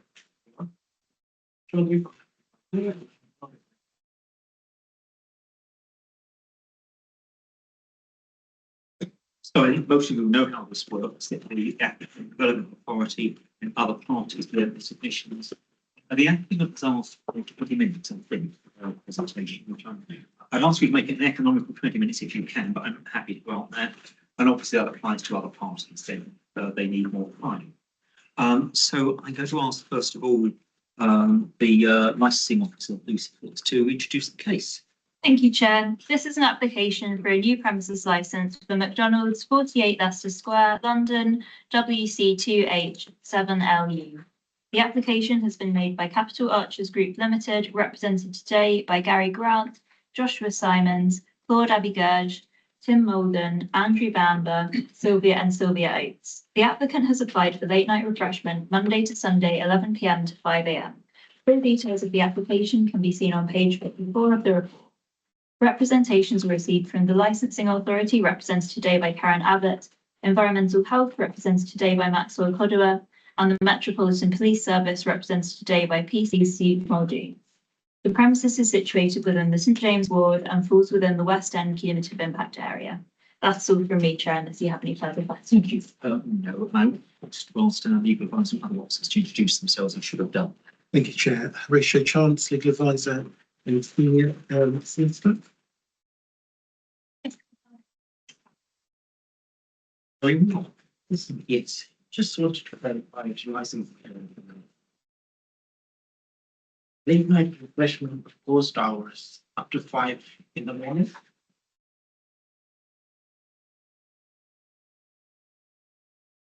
Yes, 2300 and 5 a.m. Hours open to the public from 12 to 23:59. Yes, Should be balanced. So late night refreshment is only applicable till 5 a.m. So the opening hours would be 24 I mean, hours. members of public, hours premises are open to the public. Yeah. So if we would have granted this application, wouldn't that have to be changed, or I'm just getting? It would be the effect of, if you're minded to grant, the effect will be 24-hour operation. Late night refreshment, as you know, is only from 2300 hours to 5 a.m. So we only need to apply for it, but we will be still providing food from 5 a.m. onwards. So that would, will you open to members of the public? Members of the public for 24 hours in advance. Thank you. Okay, thank you. Can I ask the applicant, please, to present your case?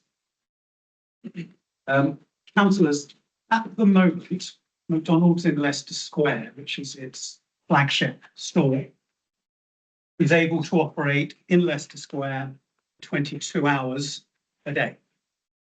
We are seeking a relatively modest extension to allow it to operate for the additional 2 hours each day, serving food and hot drink, so it can operate for 24 hours.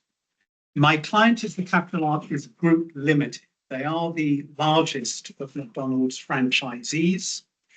They operate some 38 branches, mainly in London, but also in the home counties. Of those 38, 47% of them operate for 24 hours. Looking at McDonald's as the wider company, there are some 200 McDonald's restaurants in Greater London. 38% of those have 24-hour licenses. They are overwhelmingly non-problematic. Within central London, 2 of my clients' own restaurants in the Strand and Holborn already operate for 24 hours, and they do so without any significant issues. In other words, my clients know what they're doing and know how to operate professionally and safely 24-hour restaurants without those restaurants and its operation having an adverse effect on the licensing of vendors. We have a rather extraordinary situation that despite the number of 24-hour restaurants my clients and others operate, the flagship of the entire McDonald's fleet of restaurants in Leicester Square, the epicenter of London's nighttime economy, globally famous for its entertainment, that restaurant has to close at 3 a.m., only to reopen again at 5 a.m. So in practice, this is what happens. At 3 a.m., staff have to go home. Some will remain to clean. Some have to go home. The lights have to be turned off. The doors locked. The kitchens turned off. Only for an hour and a half to 2 hours later, for the lights to be turned on again, the doors unlocked, the staff who have returned to come back, or indeed a new shift will come in, simply to open. This is a cumulative impact application. But the question for you, of course, would be, well, will it add to the cumulative impact to allow us to remain open instead of artificially closing for those 2 hours? And what we say is this, that there is a plethora of evidence before you, both from my own client, as well as from our experts who are nationally respected experts in the nighttime economy, that demonstrates through evidence, as opposed to speculative concerns, that if we operate for those additional 2 hours, at the very worst, we would have a neutral effect on cumulative impact in Leicester Square. But what is far more likely is that we will have an overall beneficial impact on the licensing objectives and indeed cumulative impact if we could simply remain open for the entire period. And I will come to the reasons why, but I will also be proposing a whole package of conditions which do not appear on the existing premises license we're seeking to replace if you grant this one, but add a number of further significant and material controls on our premises if you're minded to grant this license that do not currently exist on the 22-hour license. And I'll come to those in a moment. We have tested everything I'm about to say. We have tested. We have had scores of temporary event notices over the last 3 years. We've had 15 just in about the last 12 to 18 months. And those have been studied by our experts to see what is the actual real life impact of a 5 a.m. opening compared to a 3 a.m. opening. And given the extra time, I will briefly call upon our two experts, Mr. Bamber, Ms. Oates, who have given comprehensive reports I know you would have considered. I should, of course, say, and I know you would have read them, I've prepared detailed and I hope comprehensive written submissions that you would have found in the additional package. If there's anything I don't mention in oral submissions, I don't resile from them. They're already written down. We recognise police concerns, and I'm going to address those directly. There is a striking difference between this application and the McDonald's one you heard earlier. Licensing is all about balancing the economic interests of an applicant, together with what that restaurant offers customers, together with the impact potentially adverse on the local community. That goes through, it's the golden thread that goes through all of the work all of us in this room do in licensing. The community has spoken in this case with their silence. There is not a single resident body, ward councillor, amenity group who objects to the grant of this application. All of the objections come from the three principal responsible authorities and do so on policy and purely policy grounds. And I will address that, of course. But you're an experienced panel, and of course you will know that policy is not designed to be inflexible. It's not a straitjacket. You will look at the individual merits of this case, and we say the individual merits overwhelmingly suggest it can be granted without adversely impacting on Leicester Square and the licensing objectives.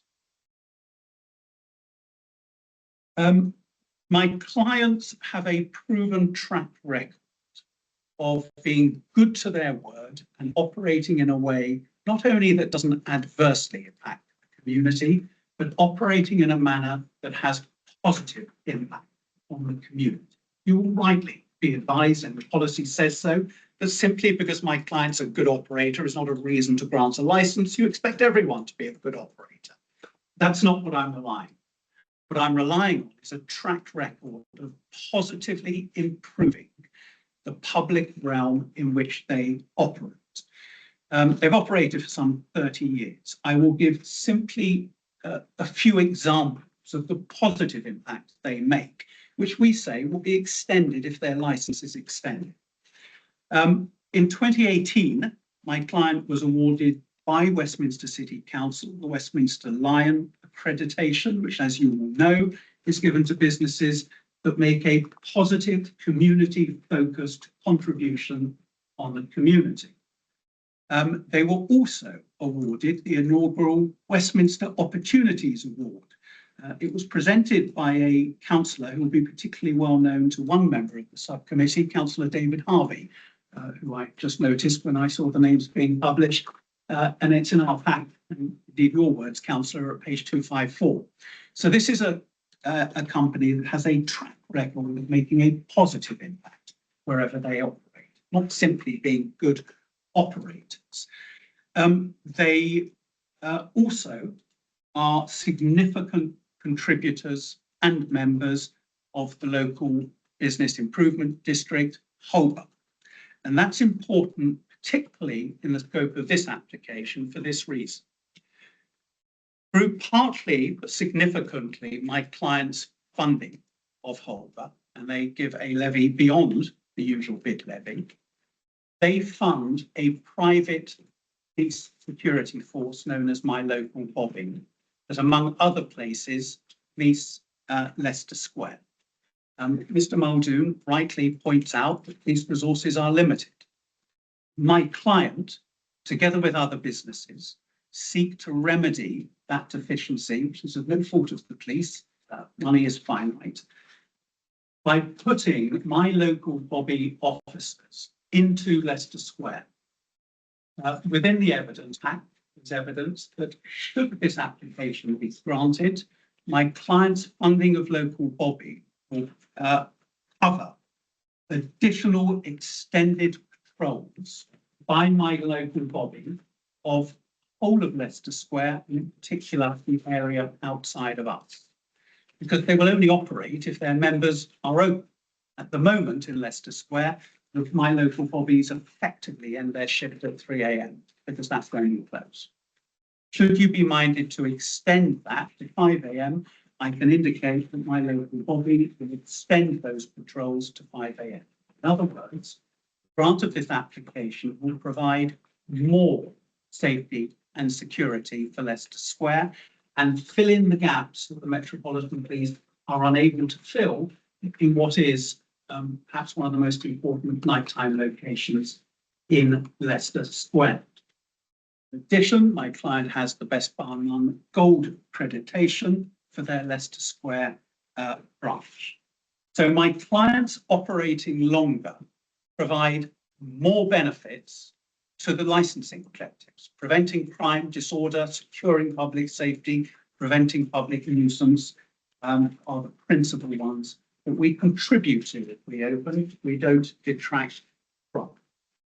So I indicated that we will be offering a series of measures if you grant this license that go beyond what's on the existing license. So does the opening of a premises have an impact? Of course it does. But what we're offering, we suggest, at least meets, but more likely exceeds what we are asking for. So at the moment, we are already a very major player in Leicester Square. We serve over 1 million customers a year in our Leicester Square branch alone. This branch has never faced a review, any formal warnings, or any enforcement actions by any of the responsible authorities. And it is notable that the responsible authorities, who we get on very well with, police, have indicated fairly that this premises is not a significant generator of crime, The police, I quote, enjoy a good working relationship with CAG. Environmental health during the pre-application process we went through when we consulted them indicated there are no adverse public nuisance or public safety reports in the last 2 years. You are not being presented with long lists of incidents, nuisance, crimes directly associated with our premises, because we are not, and the authorities accept this, a causal contributor in any significant ways to the problems that undoubtedly exist in Leicester Square. So, what are we offering over and above what is already on the existing licence? I will list these, and we suggest this does provide grounds for exceptional circumstances to depart from your policy. And our conditions at the moment, you'll find at pages 276 to 279, appendix 6. But I'll pick out perhaps the most important ones that go directly to cumulative impact. The existing capacity of our premises is 220 customers, and that can run all through the night until 3 a.m. What we are proposing is that from midnight, in other words, the start of the problem hours, according to the authorities, we will reduce our maximum capacity to 150. So from 220 down to 150, which is a 32% reduction in capacity during the hours after midnight, which are the hours of most concern to the authorities. That is a significant, not a token reduction. We will only operate on the ground floor with a maximum of 25 seated covers. That is a reduction from the scope at the moment. At the moment, there is no SIA door supervisor condition on the license. We're going to offer that. Within our application, we offered one door supervisor throughout the week. It's condition number 6. You'll see, you don't mind scrolling down. So that would have been one SIA. Now, I've had further conversations with my client, and in addition to that, we're going to provide additional security. And after the final full stop of condition 6, we will be proposing that there shall be a minimum of 2 SIA door supervisors on Thursday, Friday and Saturday from 10:30 p.m. until 5:30 a.m.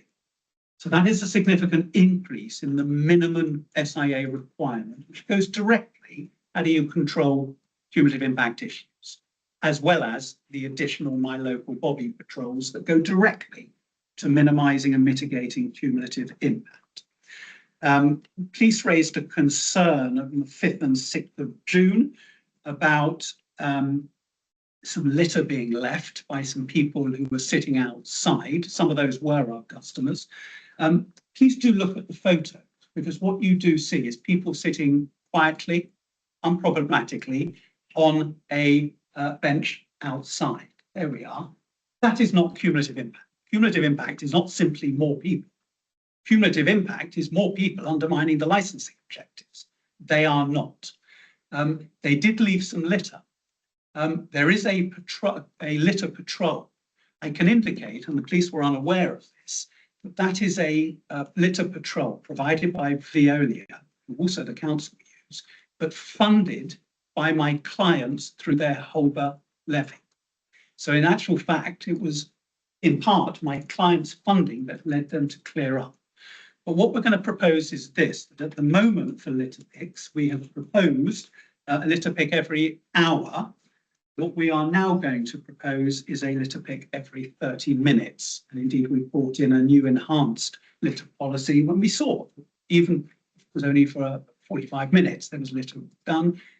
Should this be granted, we're going to increase litter patrols to every 30 minutes. That improves the public realm.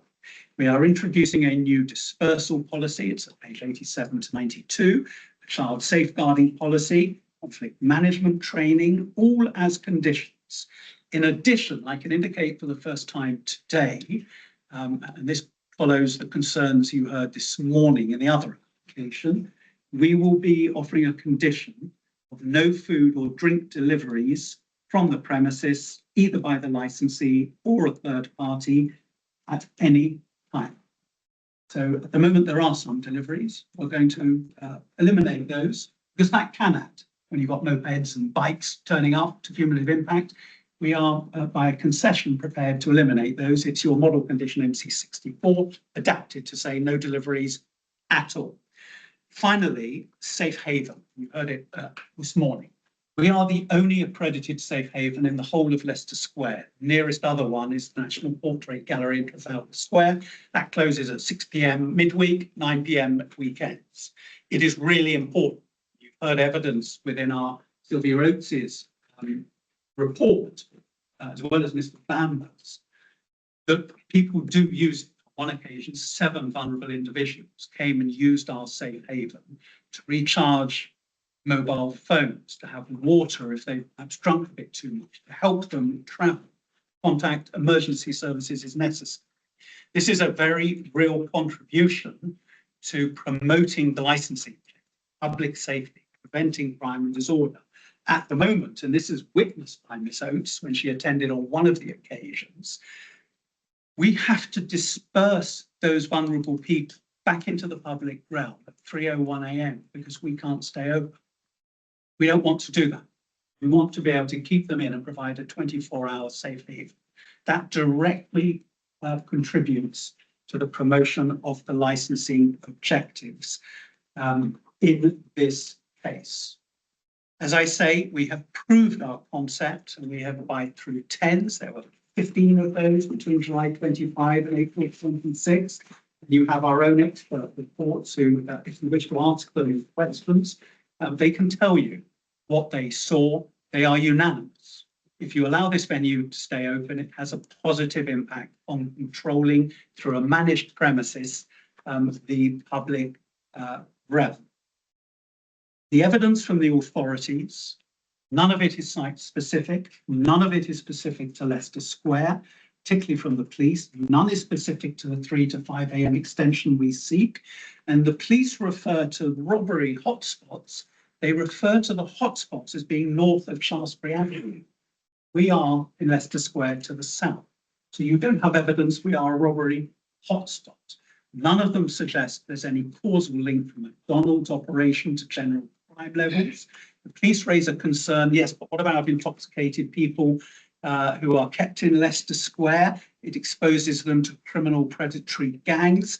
But those people are in Leicester Square anyway. By closing the only safe haven at 3 a.m. to put vulnerable people back in the public realm does not protect those people.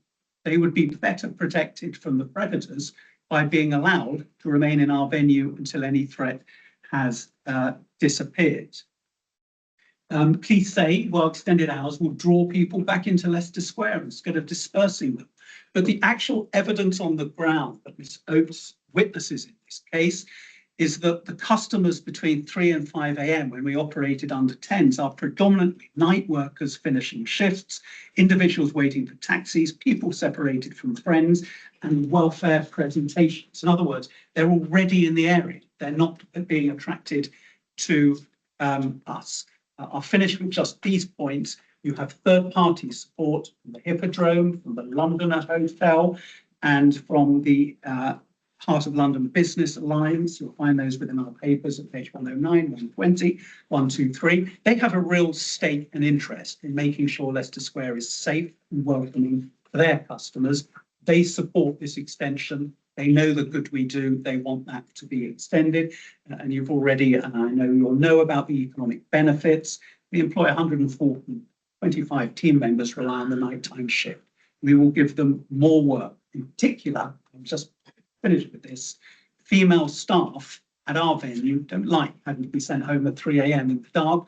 For their safety, certainly in the spring and summer months, they'd prefer to finish their shift at 5 or 6 so they can go home during the night time.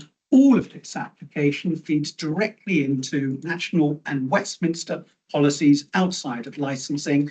I will name but 2.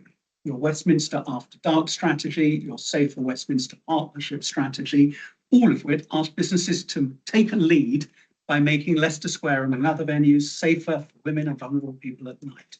This application directly contributes to those policies. Thank you for the additional time. As I say, I do have 2 experts.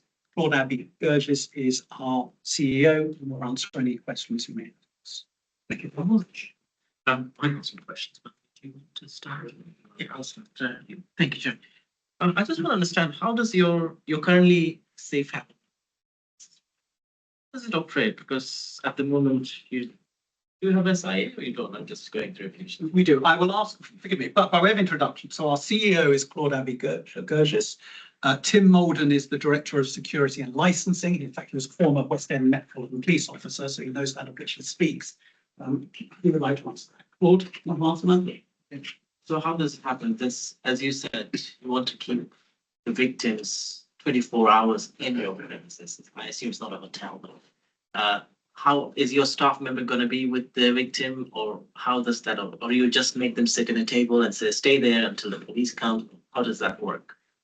Because you, so just like. Well, first, thanks for the question. But just by introduction, myself, I get called the CEO. I'd like to be called local franchisee. That's who I am. I am someone who's a very proud Londoner, and more proud as a Westminster business. I've been in Westminster for years now, and my business thrives and takes a lot of pride of being involved in Westminster. Claude, I probably ought to mention we have met socially, not for some years. That's right. That's right. And look, the safe haven is one of many steps that we've taken to contribute positively to our environment. I'm one of the first signatories of the Mayor's Women Life Safety Charter, and similarly, I've done that. I've done that because I believe we have a moral and a legal duty, but also as a father of two girls, to provide and have that support extended beyond our front doors. And the reason I feel very strongly about safe havens in McDonald's, in my businesses, is because it's one of the most, I always say it's one of the most democratic brands in the world, because you get young people, you get workers, you get people that are on a night out, and you get women, boys, girls, everyone comes in to our premises and can relate to that. And what we do is that we literally provide that safe environment, depending on the individuals coming in, what they need. It's not said that we say that you must have that. No, you don't. What we do is sometimes your vulnerability is because you've lost contact with your friends on the night and they went to store or went to somewhere else. We provide them with that ability to actually charge their phones. They don't want more than that. Some of them, they come in, they're lost in London. I've had people that were traveling from abroad where they got to London, the flight got delayed, so they missed their connections. They ended up in central London and they had some safe space on our dining area downstairs where they're able to sit there comfortably and knowing that they've got the food, they've got the time, they've got the presence of other people that care about them, so that they waited till the morning when the trains are back on to travel to their destination. And I remember, I believe that person was actually traveling to Birmingham. So the point is, we get so many letters of those. So my point on this is that we provide what that individual requires and need, but we provide it through a very good team on premises. I don't have a condition to have a SIA on my premises, but I do provide that. And I provide it because I want the security for my people as well as my customers. And we provide the same training that we provide for our security, from awareness, from intelligence training, but also how to be supportive in vulnerable situations. My business was the first business that St Mungo's, the charity of homelessness, worked with in London around 8 years ago with their initiative of Homelessness Wise, which is to train businesses how to identify vulnerable people and provide them with the support. I trained them that, and I provided the input to St Mungo's back in my own offices with my own teams. And the point is, we go beyond what's needed to be able to support people when they most need us. And that's how we approach this. So we're not just waiting to tick a box. We'd like to make a real difference to how we operate and what we do. And I hope that gives you an indication what I do. I can see you're a very good responsible business operator. Why I was trying to understand the safe haven distinction between your client, because you're asking for 150 packs at that time of hours. So how would you differentiate? You have 150 clients in your premises, then another, let's say 10 or 15 people turn up in those hours saying we need help. So are they going to be plus the 150 or it's going to be less? How do you differentiate that? Less than the 150 people in your premises during those hours could be related to the safe haven support. So I'm just trying to balance. You lock this in, which people is coming for help or which person is coming to buy a burger. So how do you differentiate that? Yeah, absolutely. So some could be mixed within the two. So some can be customers that also need help. Within the safe haven scheme, and obviously within the licensing objectives that we're preventing crime rather than encouraging it. So we don't want any victims of crime. And the idea of the safe haven scheme is to actually protect people before they become victims, which we can do when we operate. If we had 150 people in our premises as per the license, and someone presented themselves needing help, of course, we're not going to refuse them and say that we're over our capacity. I think you would expect us to not do that. But we will manage that within our managers. All of our managers are welfare and vulnerability engaged, trained. We employ Safer Business Network to do that on top of the McDonald's mandatory conflict resolution training. And they receive enhanced conflict resolution training as well from Safer Business Network. All of that links into the safe haven scheme. All of Claude's restaurants within Westminster are safe havens. You've heard Mr. Grant mention that we're the only safe haven within Leicester Square, which surprises me with the amount of businesses that there are there, but we are the only one currently. And we want to add value to that area by protecting those young vulnerable people, predominantly young women and girls, prior to becoming victims. Whereas at the moment at 4 AM, they'll be wandering Leicester Square anyway, and they won't be able to access that safe haven currently. I have anything more. Thank you. So I think my first question is about ambition. Rightly, you want to grow your business. You're a good citizen, but any business wants to grow its business.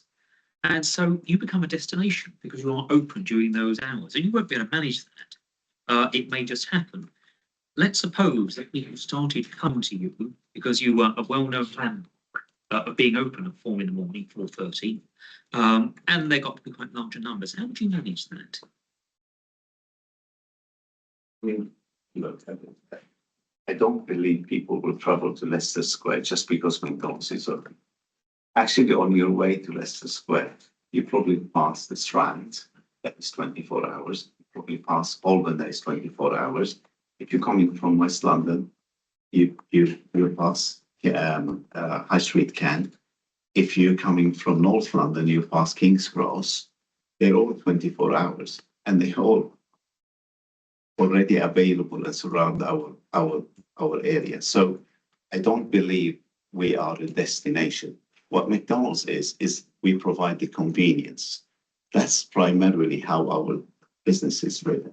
So no one will come out of their way just to go and travel and go through the West End to get to Leicester Square. So I don't think there's a risk of that. Having said that, we serve millions of customers every single day. Every single day. As a business, as my own franchise serves millions of people every single month. And I won't get into too many, business information, but we're well set up for that. And I guess the way to see how the business reacts to these conditions as well is whether it's during the weekend, Pride weekend, whether during the huge coronations of events or any other activities that happen in central London. We continue to trade. We continue to open. In fact, we trade 24 hours on those events through the tense licenses.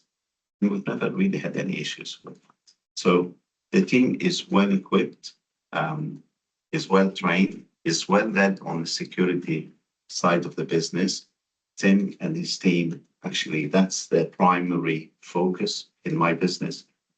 So we are well set up for that. And operationally, I guess McDonald's wouldn't go and allow us to expand into 38 restaurants unless we know how to operate. So I wanted to ask your experts. Obviously, as expert, or as I sometimes am, you're a gun for hire, but you're also a critical friend. You obviously presented a positive picture. Were there any things you found that gave you cause for concern, cause for learning, and cause for doing things differently? Question.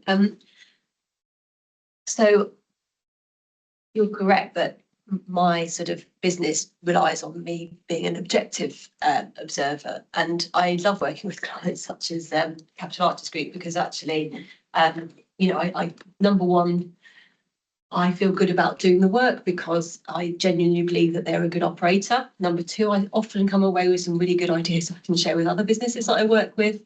And number three, there are, the only thing that's slightly frustrating is I do find it hard that I don't have too many recommendations for them.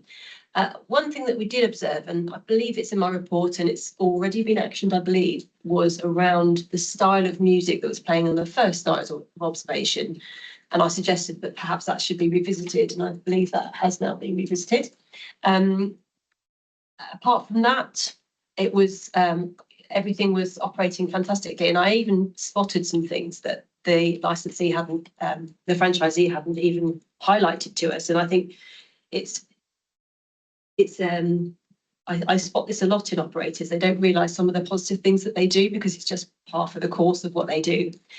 But for example, your fantastic night stars, your volunteers that go out at night, they love McDonald's Leicester Square because it's sort of, for some of the teams, it's central to their beat, if you like. It's somewhere that they can go and rest. McDonald's Leicester Square gives them food, you know, provides them with the rest opportunity. But they also, the door staff of McDonald's act as capable guardians in that space, and they'll radio not only the Night Stars but also the My Local Bobby team when there are no other people in this square to sort of manage either vulnerable individuals that are, you know, in a position that where they don't want to perhaps come to McDonald's, or they're, you know, they're in a position that they can't come to McDonald's. The Night Stars will be radioed to support them. If there's disorder, even on the far side of the square, then the member of door staff, and My Local Bobby made pain to tell me this, that, you know, they are active in the network of radioing in and saying, actually, we need some support here. So we talk about things like the police resources being diminished. Actually, having that, you know, eyes and ears, capable guardians, trained to manage disorder, to manage vulnerability, you know, that was a really impressive aspect. I also just wanted to mention that we, again, lots of things that hadn't kind of come to light when we were talking, but yesterday I was very fortunate to be here for your Women's Night Safety meeting, talking about some of the other work that's happening across the country and things. And I noted that actually Tim is one of the attendees, regular attendees of that meeting. And I think he was the only business representative there. And I just think it speaks volumes in terms of how active and involved the Capital Artists Group is in the wider safety network within Westminster. And I appreciate I've diverted slightly from your question. I hope you'll forgive me, but I was very impressed. I do see a lot of operators. I work across the whole country. I run the Best Barn accreditation nationally, not involved in the local one. And I was really pleased to see that McDonald's had been accredited since the beginning of the scheme. You've been involved, haven't you? But I genuinely can put my hand on heart and say this is one of the very best operators that I have come across. And I suppose the other question I could ask is, this is clearly, it's a very well-run business. What turns this application from being a very strong application, bearing in mind policy overall, into an exception that can stand apart from others? You've pointed to some of this, but could you bring that into one place? I've done it, I can point out so you've got a record of it. I've done it in my written submissions. thought so, but I sounded free. Yeah, it's 82. I'll find the reference for you in your pack.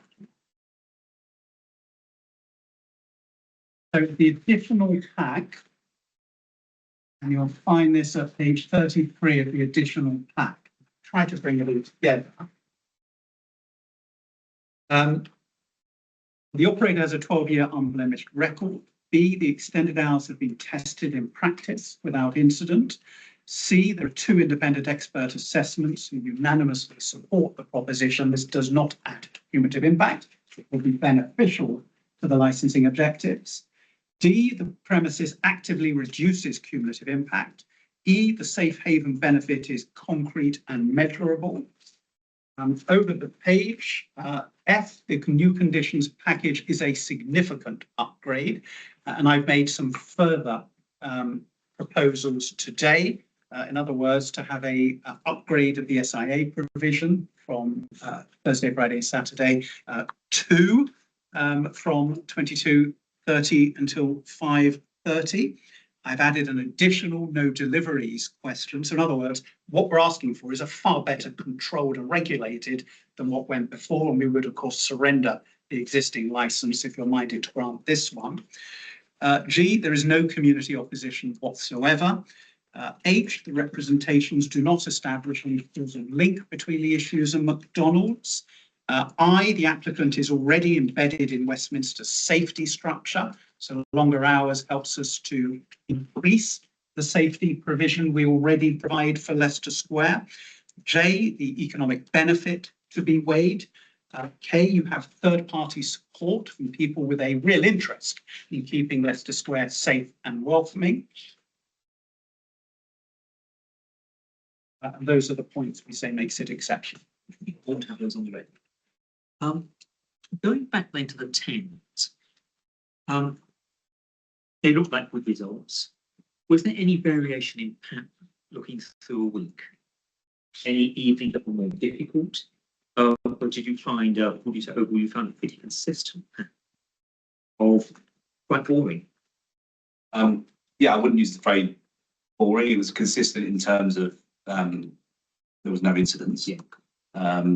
Obviously, there are quieter evenings throughout the week. So Sunday to Wednesday tends to be less customers than we have on a Thursday, Friday, Saturday, which is why we wanted to test the 10s on the busiest evenings.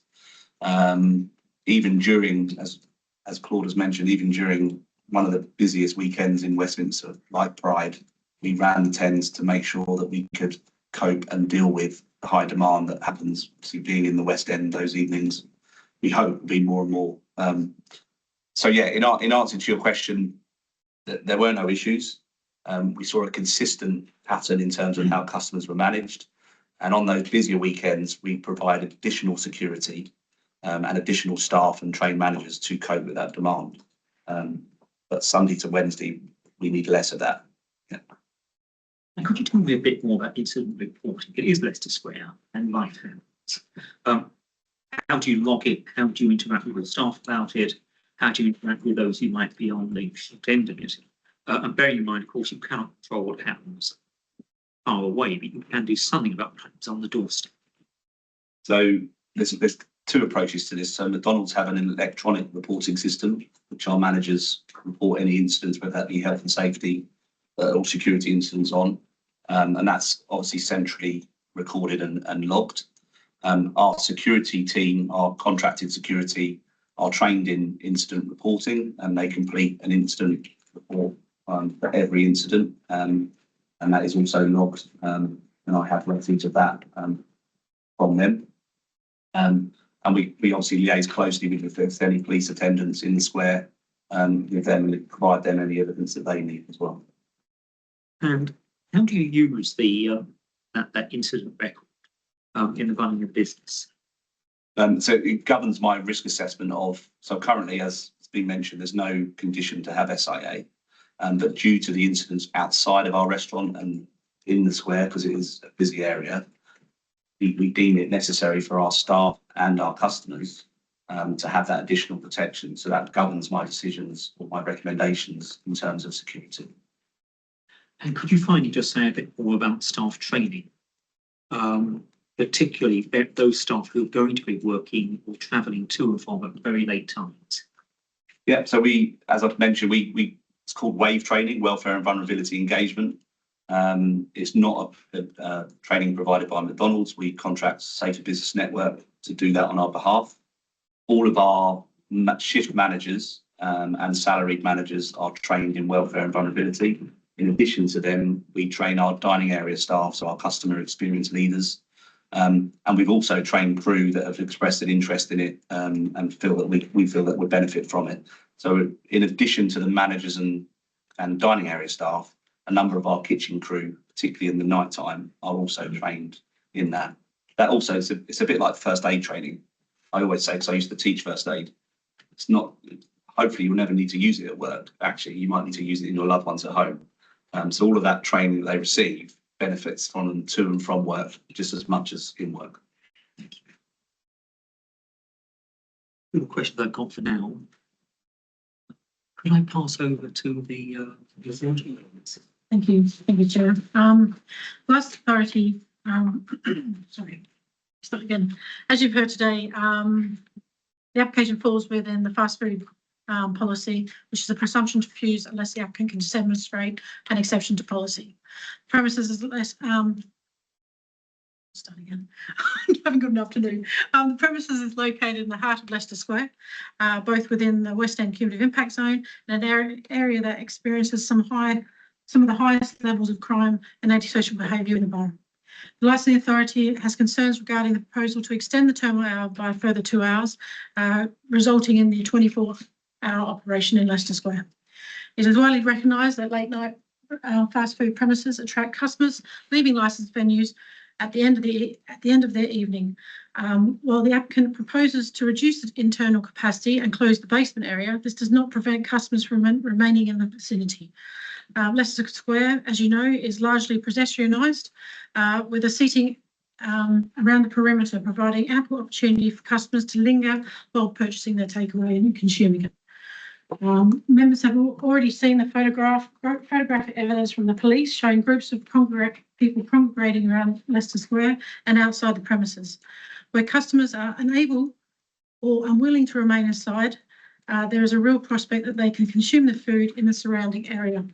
This has the potential to contribute to cumulative impact, place additional demands on the police, plus generate further litter and cleansing issues for our street cleansing teams.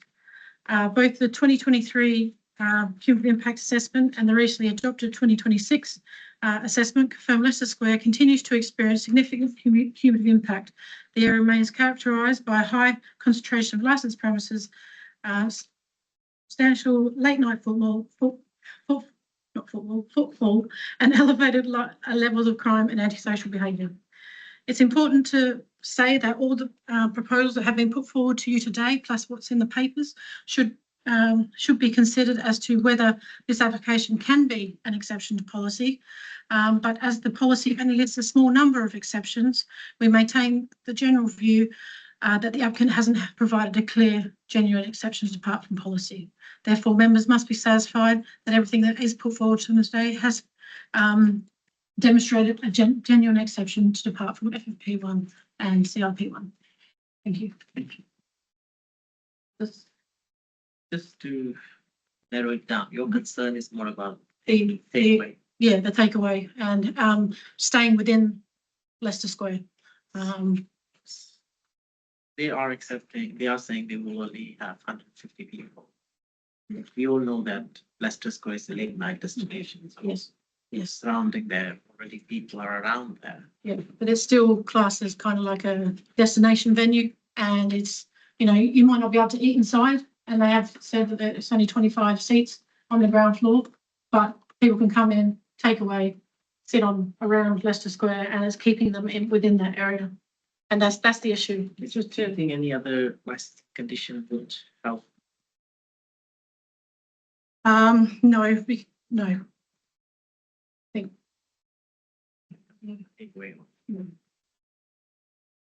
Thank you. So if we look at other licensed premises, other McDonald's that have gone 24 hours, what are the impacts been there? Maybe one with environmental health, aren't we? Not to that. or indeed police can answer. Do you want me to mention that now? I'll be honest, it's difficult to say because the Strand one is next to a 1,600 capacity nightclub, which obviously at 3 o'clock when that kicks out, most of that people want food. So it's a very different location. So I think this one's more unique compared to that one. No more questions. We will to the police. Thank you. I'm not going to expand massively on what I've submitted, but I just want to make a couple of points. The Women's Night Safety team manager has told me there is another venue just literally around the corner next to M&M World, a hotel, which is open 24 hours, which is a safe haven. I just want to. It's not listed on. It is. It's not listed on the website. I don't know why that is, but she has mentioned that it's done the training and it is a safe haven. Mr. Grant mentioned about vulnerable people have to leave at 3 a.m. I would hope that if there was a vulnerable person being looked after, they wouldn't just put them out on the street. And I know in the business, I know they wouldn't. So I don't think it is a case of that when they shut the doors, if there is someone vulnerable that they're looking after. I don't imagine they're just out on the street. But in terms of that, they don't have to be open to be looking after that vulnerable person. Yes, it is a hotspot. That is the north end of Shaftesbury Avenue, but Leicester Square is a difficult location for robberies. It is a peak hour, 3 o'clock in the morning. It then does start to drop down when customers start to leave the nighttime economy area, when bars and venues are shutting, because people are leaving. That's the idea. Places close, people leave. The fast food policy mentions it keeps people in their location. And that's similarly the point of the pictures that were submitted. When the venue is open, there's people outside. And then when the venue closes, within almost minutes, the place is empty. With it being open, it is going to attract people. I agree. I believe it is a destination venue. I know what Claude has mentioned. People aren't coming from North London to go to McDonald's in Leicester Square. That's correct. But people will be travelling down from places like Soho, from the nighttime economy area, into Leicester Square to use the venue because they'll want McDonald's. People will travel to the Strand to use McDonald's, but people will now go here.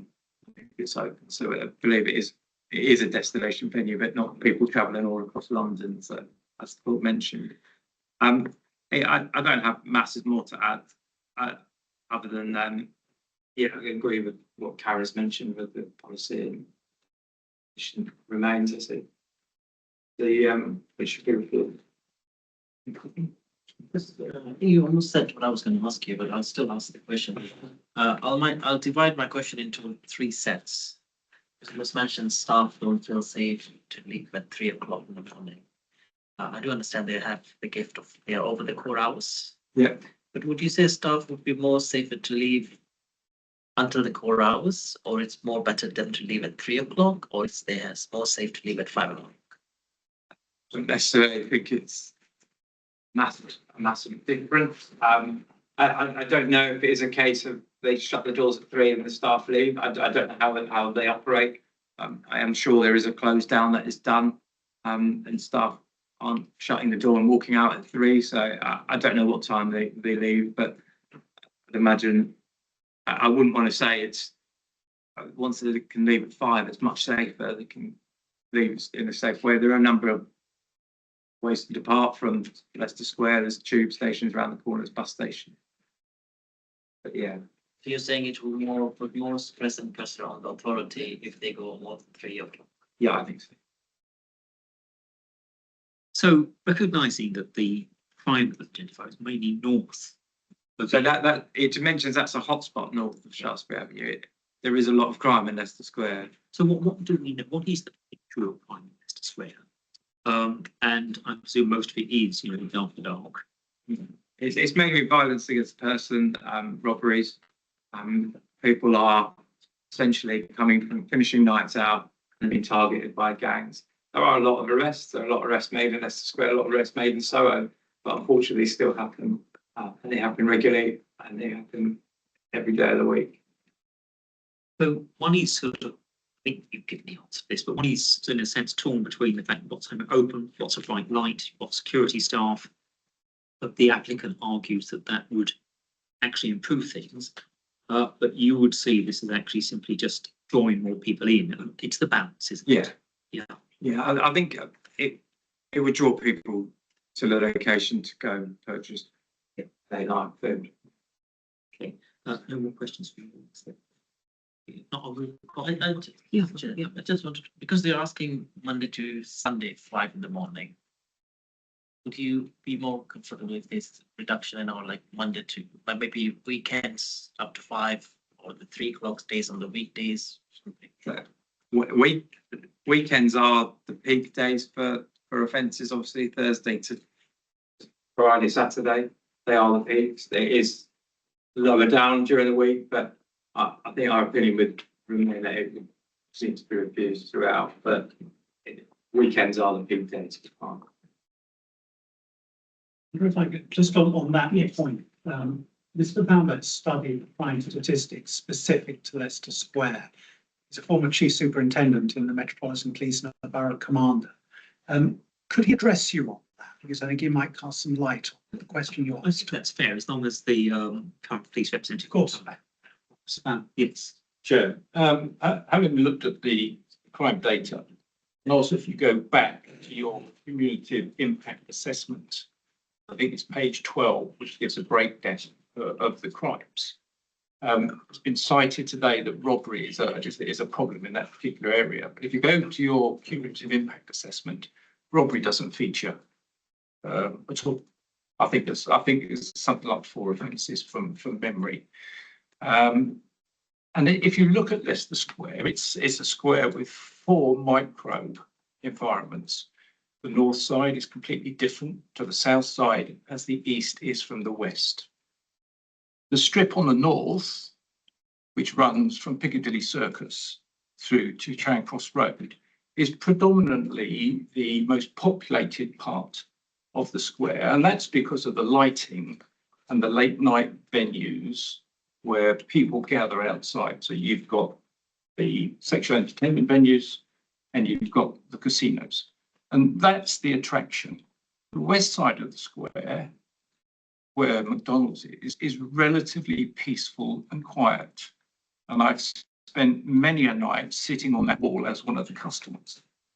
And I could see nothing, absolutely nothing, that indicates that McDonald's is a driver for crime or adds the cumulative impact assessment. And one of the questions that you asked was about challenges.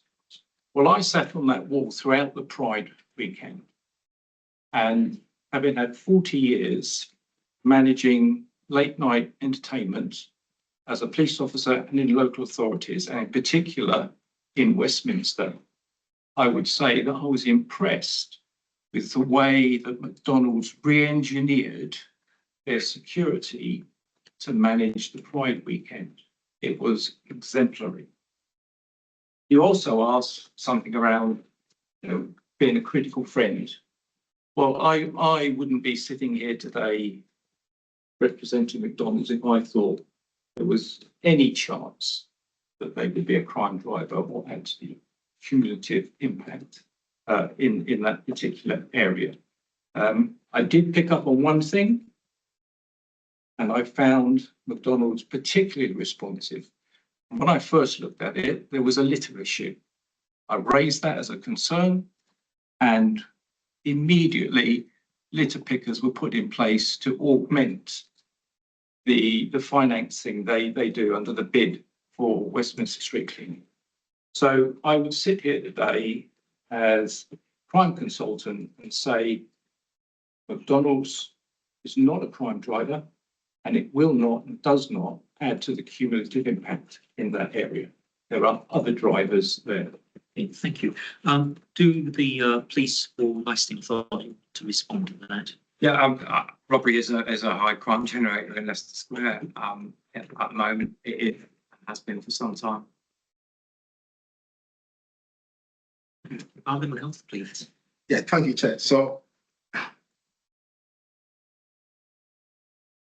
So I would rather we go with the evidence. One of the issues against environmental health is our objection is more generic than specific to this application and the premises. And it has to be so because currently it's operating less than the hour being sought. And therefore, we are not able to adduce evidence to say if they were to operate at 5 a.m., there will be complaints or noise. But I also think the fact that there are no complaints probably is part of the evidence we hold that the current arrangement is a well-balanced arrangement between the needs of a business and other amenities. But let's follow the evidence that we currently have within the. So please come with me to page 145. Page 145.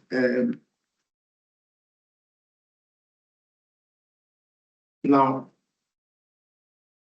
paragraph 81, the first sentence is what? These customers arriving in late post midnight were predominantly coming from nearby licensed premises.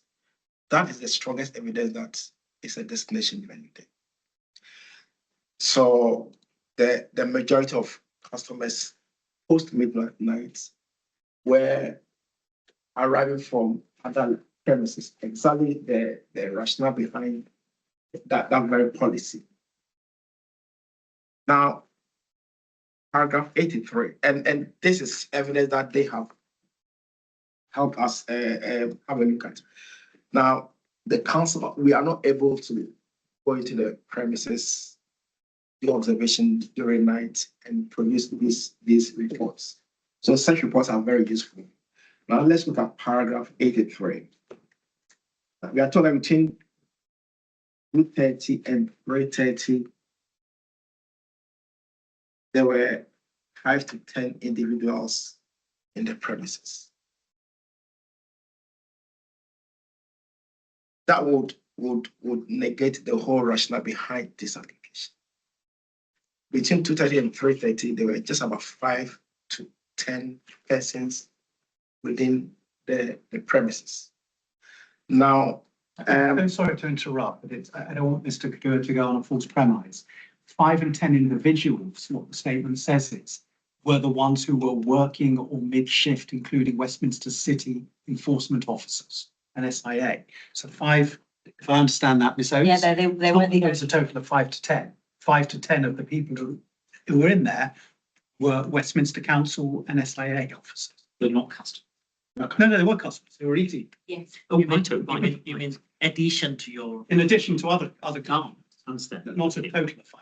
Oh, so it's in addition to other. So let me just check, Ms. Oates, is that what you mean? So there were, I can't remember how many, and we do have reports, I can pull that up if necessary, but for example, there may have been 30 or 40 people in there, of which 5 to 10 were. So you're trying to say, sorry, Chair, you're trying to say you operate those hours as helpful to the key workers. Yes, yeah, that's What right. you're But, coming. yeah, But I see the plank of that entire evidence is a day's observation when tents was in operation. 2 observations were made. One, there was no tents in operation. The other tents were in operation because from the records, it's my understanding that evidence were collected on 24th April, which was a Friday between 11 and 4. On that day, there was a tents in operation up to 5 a.m. Second evidence was collected on 8th May, which is also a Friday between 11 and 4. Which point are we? I think paragraph 143. On field. 153 is it? 143.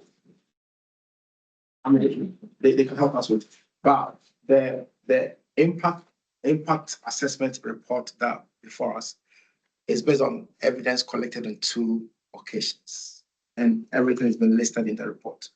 The first was 24th April, which was a Friday between 11 and 4. On that occasion, there was a tents in operation, a tents allowing them to operate up to 5. The second data collection happened on 8th May, another Friday. Observation happened between 11 and 4. On that occasion, there was no tents. And I guess the point I'm making is if we're going to make a decision based on a permanent operation up to 5, I think a single day observation may not be enough. It doesn't take away the fact that McDonald's has been a good operator. There are no complaints on record. But the evidence before us, I do not think are enough to draw any conclusion. Because a single observation or even 2 observations in a year might not necessarily be enough for us to make any final determination in terms of a permanent operation. Those are my initial observations, and otherwise have no. And I appreciate they are stepping down their capacity from 222 to 150, which is healthy.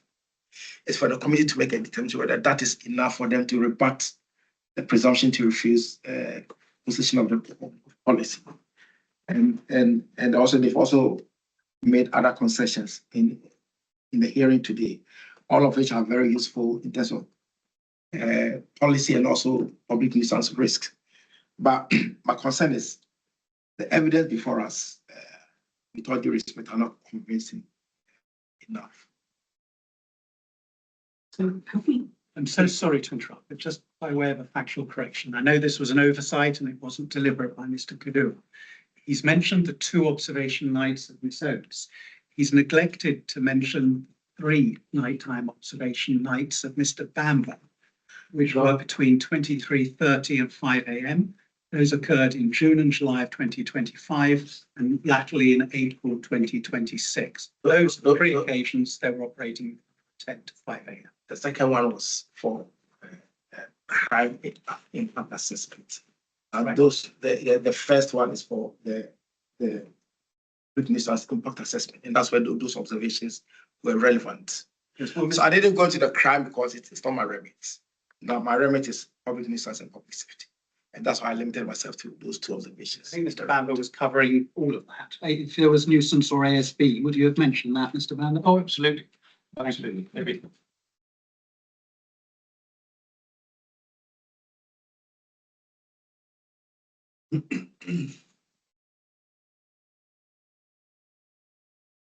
So I think what I'm looking for here is sort of a confirmation.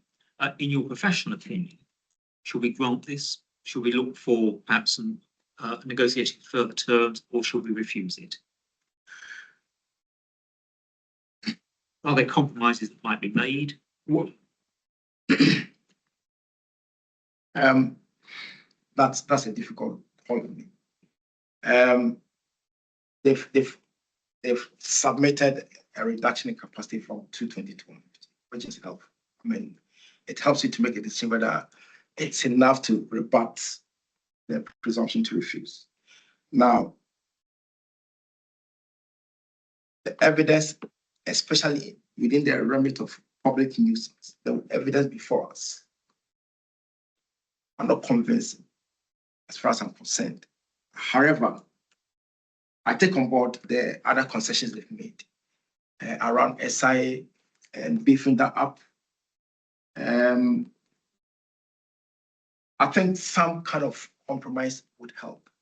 If it's not 5 a.m. all days, at least Sunday should be some kind of respite. If we could have a reduced hours on Sundays, that would be a starting point. And the weekdays, I'm not sure what other negotiations they are happy to enter into. I know the police have concerns on weekends, Thursday to Saturday. Those are the days I would have rather they had longer hours. And then we can kind of reduce the hours for the rest of the week. But Sunday, obviously, if we can protect Sunday for less hours and then negotiate some hours for the rest of the week. And then they get to have Thursday to Saturday as applied. Now the applicant, least protecting Sundays and perhaps dwelling nights, or do you want to, I think we'd be, yes, I mean, when we say Sundays, we'll be talking about what? Sunday night going into Monday Sunday morning, night going into Monday? because that wouldn't be protecting Sundays. No, no, the protection is the weekday, Monday, beginning Monday as a weekday. I would need to take instructions. Should we take a very short recess so you can talk? Yeah. Yes.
Discussions. Thank you. We've had helpful discussions with my client as well as with environmental health.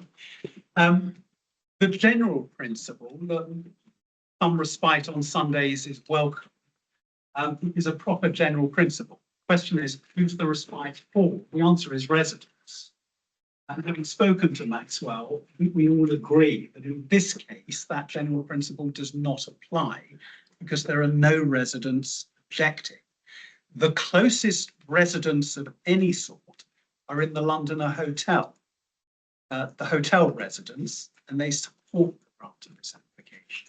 So that's not a concession that we think needs to be made or has any logic to it. Having spoken to Mr. Kadua, I think it's not a point that we pushing any further. I would simply on this point say this, that Mr. Kadua also pointed to the licensing impact statement of paragraph 81. This is page 145. Just to put it into context.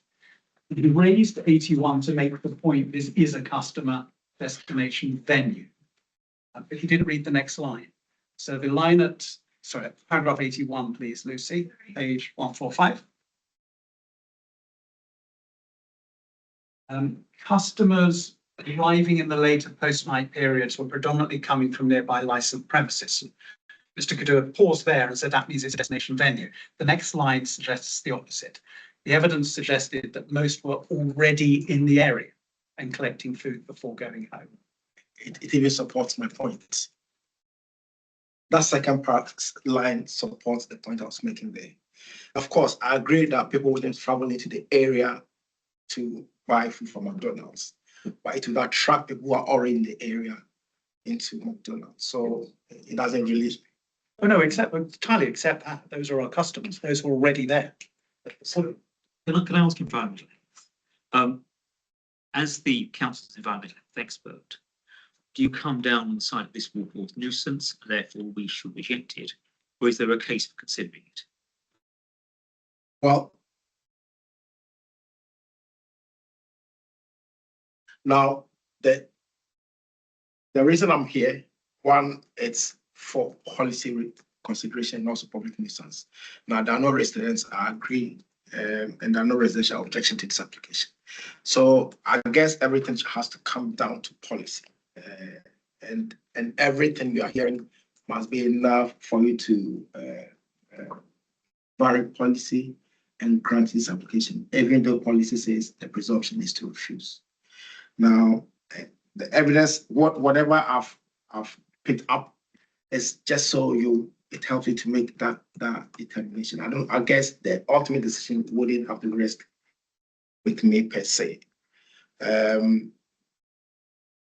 Would have preferred, as per policy, that you go by policy. If we are minded to vary your policy position, then the test would be for them to rebut why it should be so. Given the other concessions they've made, I think the public nuisance concerns are a bit tapered down. With your permission, Chair, I think what the committee was alluding to, Mr. Kadua, is the fact that you are the environmental health officer, and in accordance with Section 182 guidance, you are therefore the expert in relation to that. Likewise with the licensing authority and also the Metropolitan Police Service, who've given their views in relation to the application. So in order to assist the committee from a public nuisance perspective, what are your main issues in relation to any possible extension to a 5 o'clock terminal hour? So now with a reduction of capacity from 220 to 150, it does help. That's help.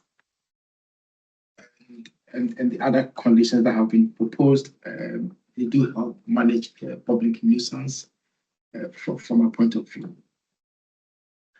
But I'm not able to say, yes, I'm happy with the application as applied for or as I agree. But I only say the concessions made do help public nuisance management. That's all I can say. Yes, thank you.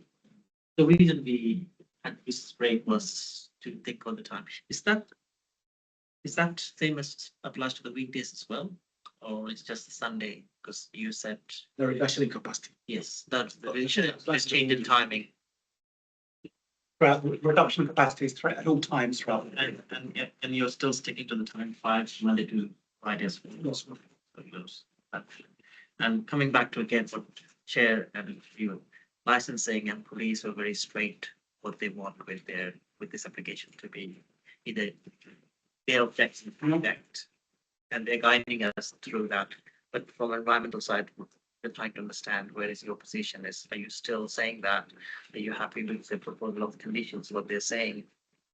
Or you're saying that 3 to 5 will be a problematic submission, demolition? Well, apart from it being against Before that, are policy, you happy with the timings up to 5 p.m. am I happy with it? timing? You had the discussion with them when we had the research. I mean, I discussed the concept of respite, of course, and I know that on some occasion we are not able to cut and paste respite because there are no residents that needed to be catered for. I get that argument. Yes, I mean, from public nuisance point of view, there aren't evidence for me to say, well, if we had reduced capacity, we had all the measures discussed and implemented, that I still have, I do not have any particular public nuisance concerns in all this way. Thank you. Thank you very much. Thank you. Okay, think then.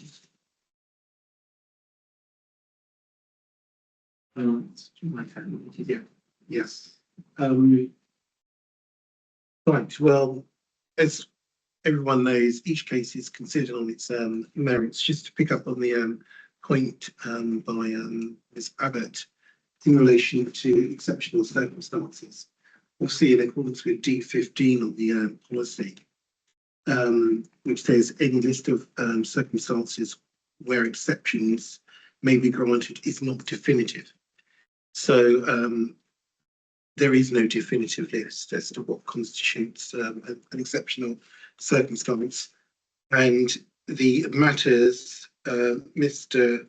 Rond identifies from A right through to K, my understanding, you're saying you consider these to be the exceptional reasons. Yes, and when you aggregate them, Yeah. the overall effect is an exception to justify an exception. Okay, that's great.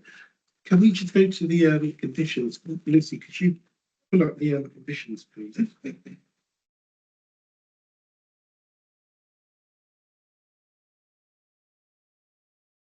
Just for the record, can I just confirm that all of these conditions have been agreed with the responsible authorities? They've made no objection or suggestions for amendments. Right. And we should say we had a pre-application process with the authorities and the conditions. Okay, so that's the conditions on page 275, 276. 276 actually gives that. The page number is different. 276. 276 is where appendix 6 starts for me. What's the different page number? Yes, 276 page 276 on the agenda of 279. Yes, 276 on the agenda. Yes. So that's conditions right through to 15. Over the page. Condition 19 has been a slight tweak. So after the word manager on duty. Yes. That just reflects the updated one. Yes, happy with that. Just going back on, do you want me to go through the amendments that I've raised today in the hearing? Because condition 6 has been amended. So condition 6 is the SIA provision. So it should read as it is, but after the end of that, to read a minimum of 2 SIA licensed or supervisors shall be on duty on Thursday, Friday and Saturday, 22:30 until 05:30 hours. That will be a week. 22 to 22:30 until 05:30 hours a week, a week. not a week, sorry, Thursday, Friday, Saturday. Yeah. And then there is a no delivery condition, and that's your MC 64. Right.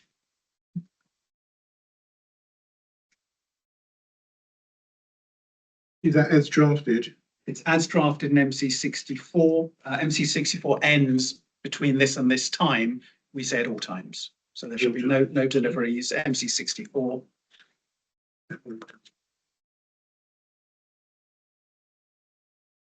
And condition, the litter condition, which is condition number 16, currently reads every hour during the hours of operation, the premises license holder shall ensure a litter pick is undertaken, etc. We're now proposing every 30 minutes instead of an hour. Every 30 minutes.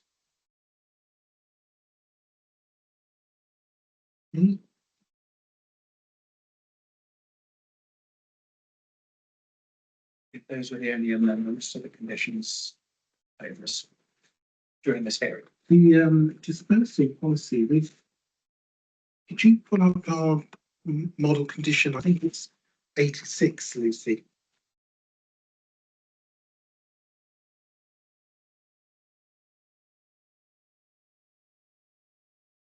Delivery drivers. 87.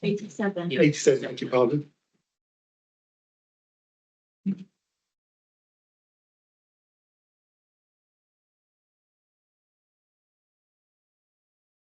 We'd be happy with the model condition 87. Okay. So that would replace number 25. 25 and 26. Yes. Yeah.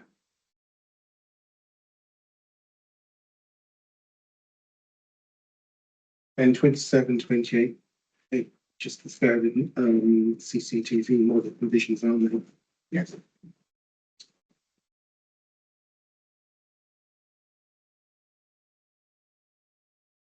That's great. Thank you very much. Thank you very much, Charles. Come to summing up. No, in which case, can I ask the responsible authorities first of all to sum up? Please. And not further. No, it's just the members decide if there is an exception policy, if not, to refuse the application. Thank you. We say this is not a silver bullet case. This is a case where there are a whole series of improvements that we propose, both set against the existing license and what we're offering, that combined together make an exception. Why? Because they directly address the cumulative impact. Just as a reminder, cumulative impact is not simply about people. It's about what those people are doing. Are they collectively undermining the licensing objectives? The photograph, the litter photograph from 5th and 6th of June, that is not cumulative impact. That is people sitting peacefully without obstructing the highway, without congregating in problem groups. That is not cumulative impact. If only the whole of your West End cumulative impact zone looked like that, you wouldn't need a cumulative impact policy. So the mere fact that you may have people already in the area who might want to grab their last meal from McDonald's, that is not an addition to cumulative impact. Because of course, if those people are hungry, they're not simply going to go home and go to bed with a Horlicks. What they're going to do is simply stroll round your stress area to search for a place that is open. Much better that if they're in Leicester Square, they come to extremely well-managed, professional, safe venue to have their burger, go home, have it 5 minutes on the bench, and then go home, knowing that we're going to clear the litter, perhaps in a better way than we did on that night. That's better. What the responsible authorities have not done, with the exception of Mr. Kadua, is actually attempted to address all of the benefits of granting us the additional 2 hours. We have sought to address all of the responsible authorities' concerns with hard evidence. The responsible authorities have not sought, because we suggest they could not, to rebut our suggestions as to all of the benefits of granting this. Having a safe haven, the only one on Leicester Square, open for 24 hours. Having more SIA employed throughout the night, particularly on the troublesome Thursday, Friday, Saturdays, right through to 5:30 after the late night refreshment hours, which you've heard from others who work on Leicester Square is a positive to calm the area down and promote the objectives. You have not heard why us putting more funding into my local Bobby patrols will help fill the gap that the police cannot do because of resource issues.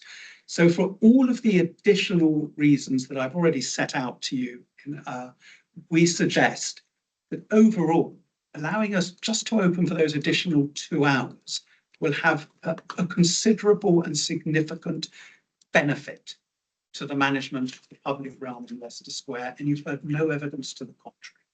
Those reasons would invite you to this application. Thank you.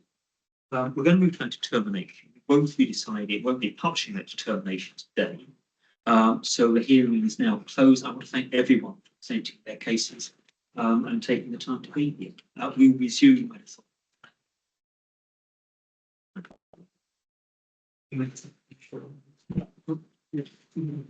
Yeah, so we'll resume at 2:30 for the final case. And just to let you know, the confirmation of verbal decision will be given within 5 working days. Thank you.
Big for mountain out in the big.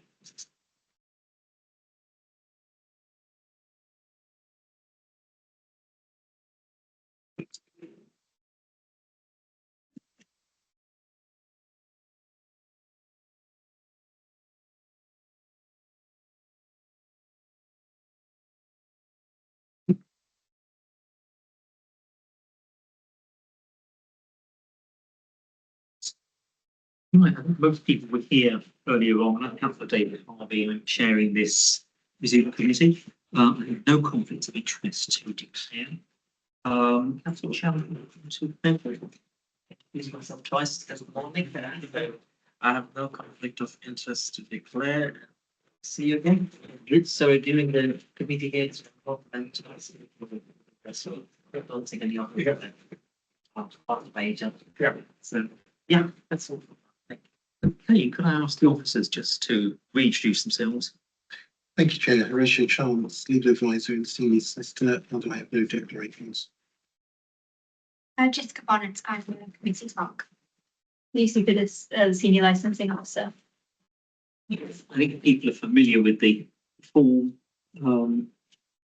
Lucy will summarise the case, then we'll move on to the applicant. And then public services, after we will ask questions as we go. And Mr. Chance will also ask questions on the legal side of the council.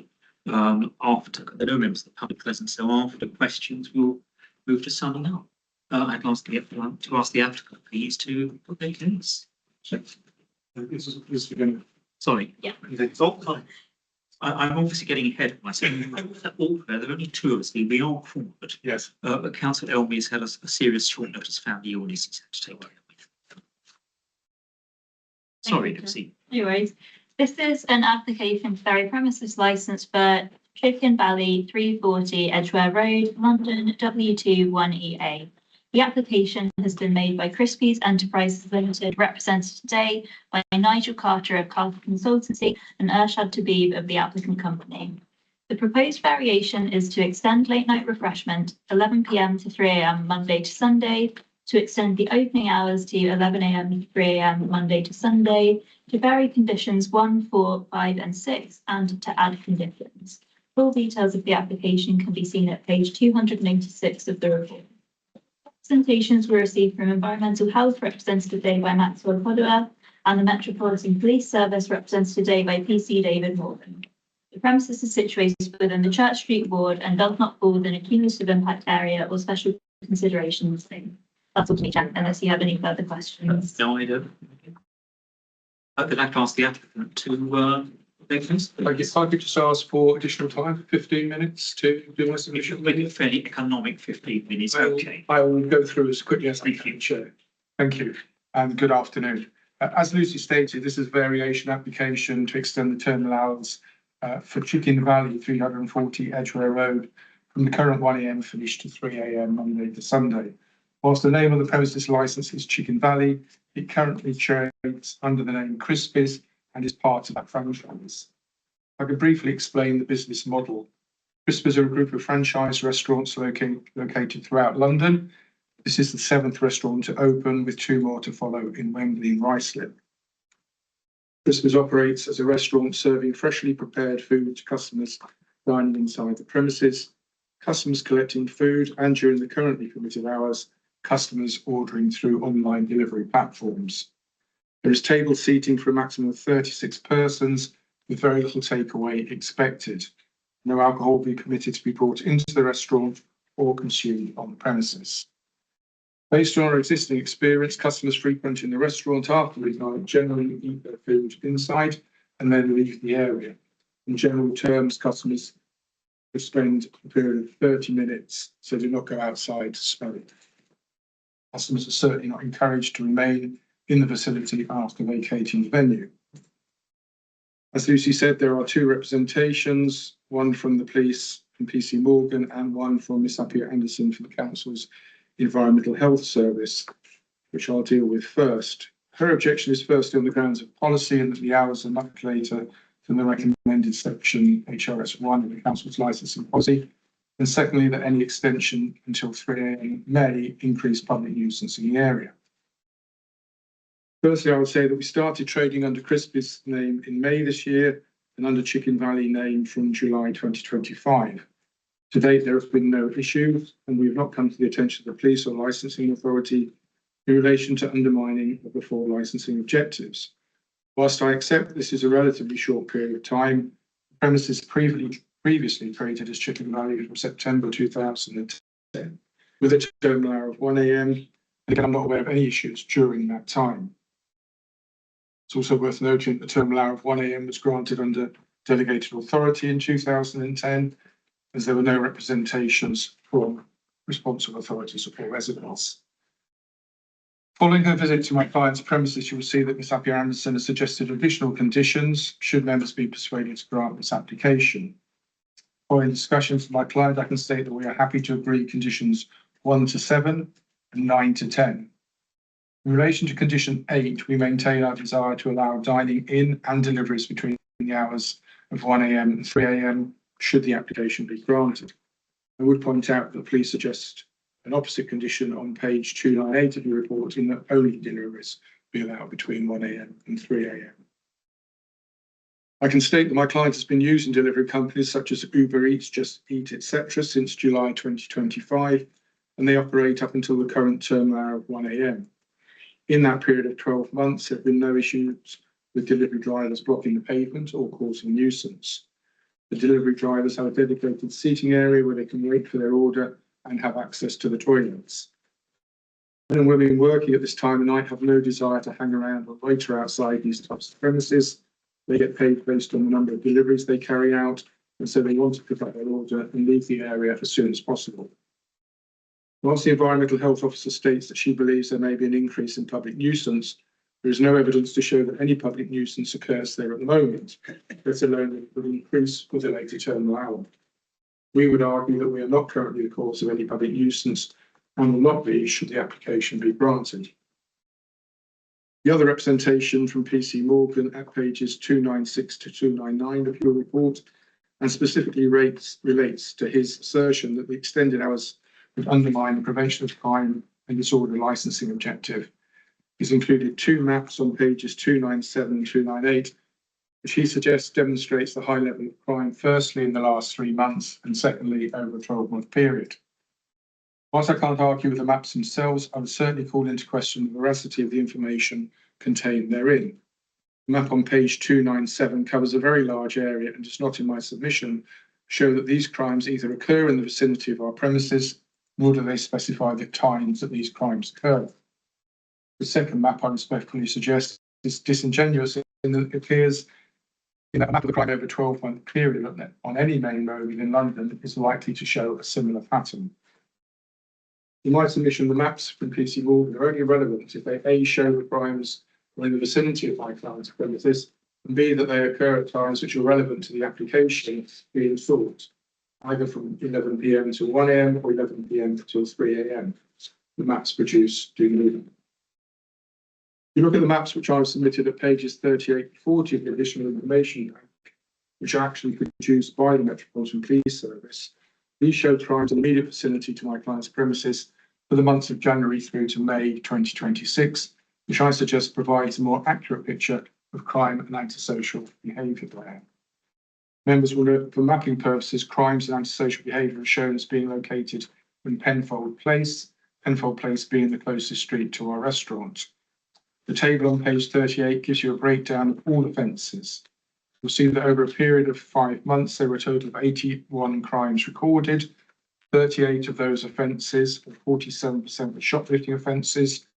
20 offences, or 24.5%, were other crimes, which would include a range of different offences outside the main categories.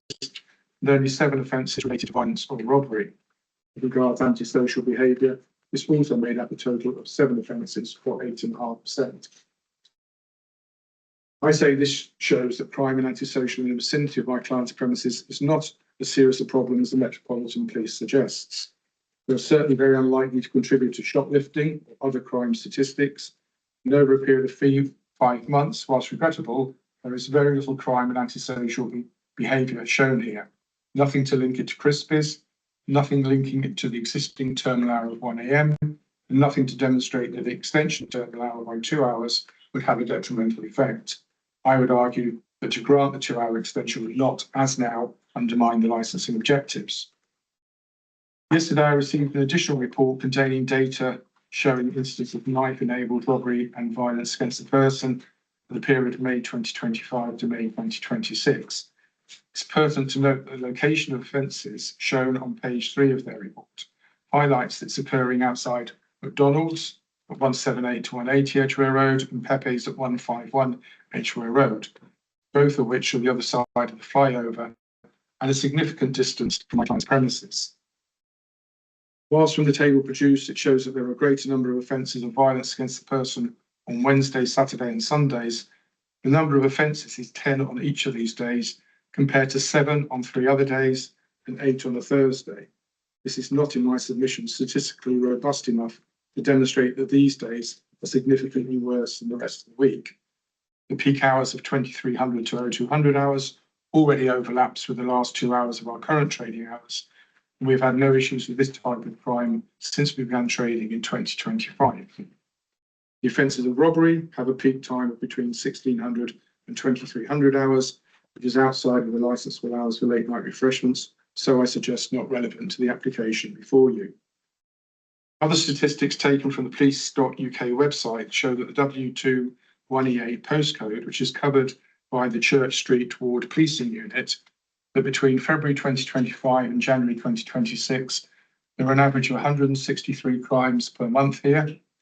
The area has seen a reduction in crime since a peak in early 2023 of 190 crimes per month.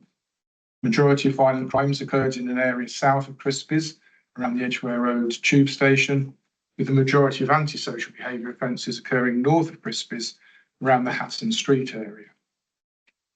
The current priorities for the Church Street Safer Neighbourhood teams, as of the 17th of July and shown on page 42 of the additional information pack, are, and I quote, to reduce youth-related violence, which is taking place in and around the Lisson Green Estate, which is quite some distance away from my client's premises.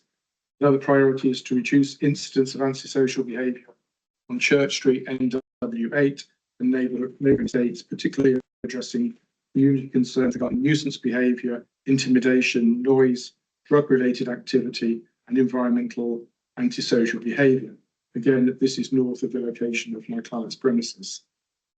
I would suggest that if the issues of crime, disorder, or antisocial behaviour were as prevalent as the Metropolitan Police Service would have you believe, then it would be a priority for the Church Street neighbourhood, safer neighbourhood teams. It isn't.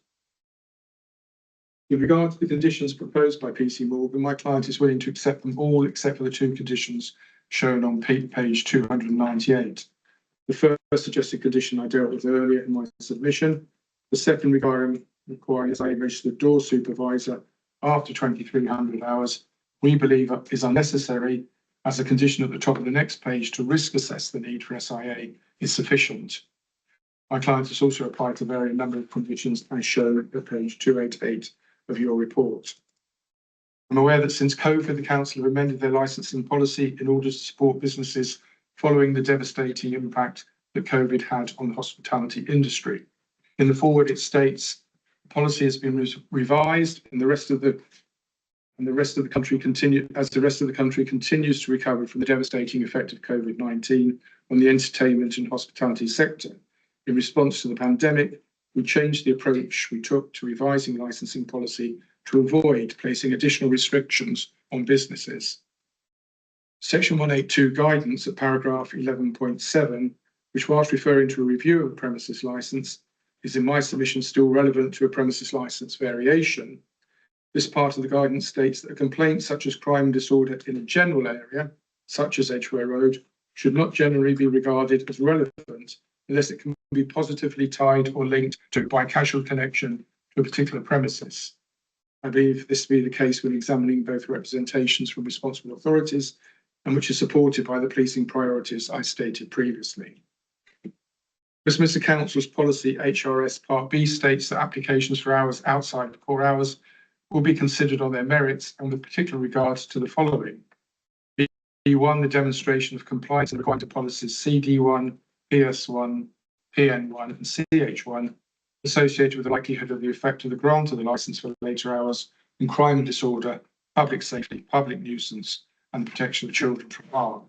B3, whether there is residential accommodation in the proximity of the premises that would likely be adversely affected by premises being open or carrying out operations at the hours proposed.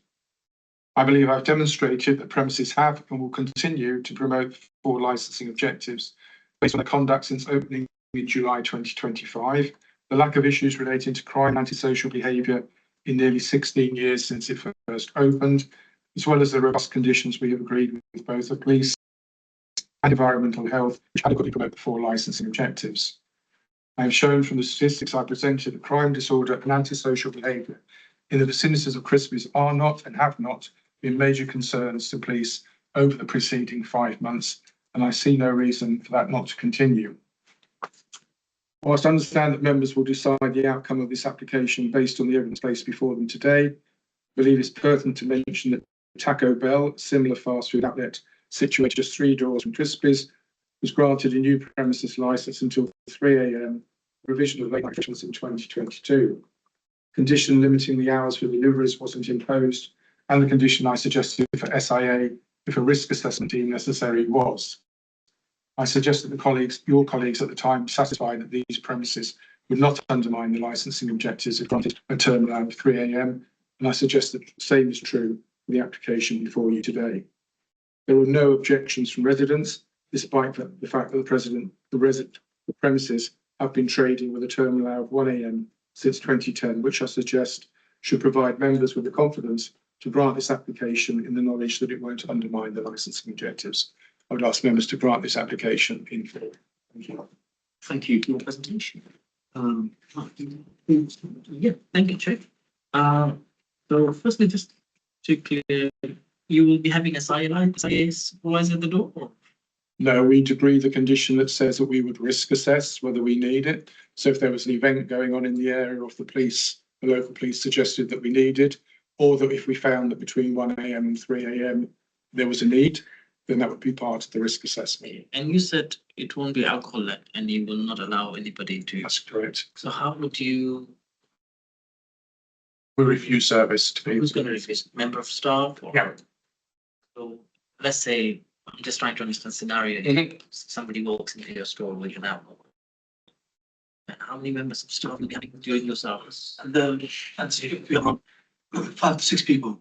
In the evening. Yeah. And what is your footfall of? I mean, Trying to get between, you're already operating up to 1 o'clock. Yes. I can see. yes.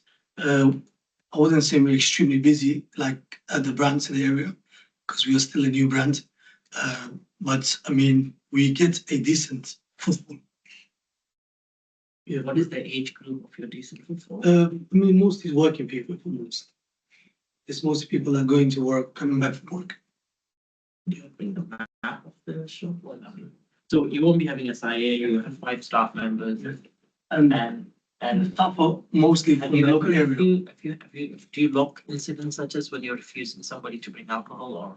Yes, I mean, to be honest with you, we only had 1 issue, and even that was when we told the customer, he quietly left himself.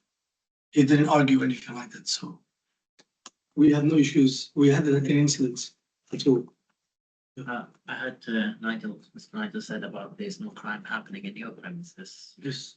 Happening, which are maybe a slight away from the. Yes. But still, what I was trying to see on the Google map on the like Church Street, Benfield Street, I'm not in the area, but slightly away from my ward, it's just across the road, on the other side.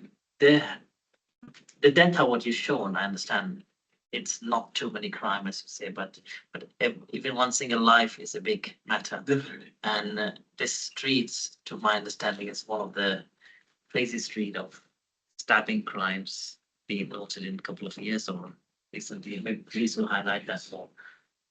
So how would you promote public protection to children from harm and public safety and prevention of crime? I mean, our business is we get mostly families. So with that, a lot of families during this late hours. No, not late hours, during daytime. But our shop is one of the most lit up shop in the whole area in terms of lighting and in terms of CCTV as well.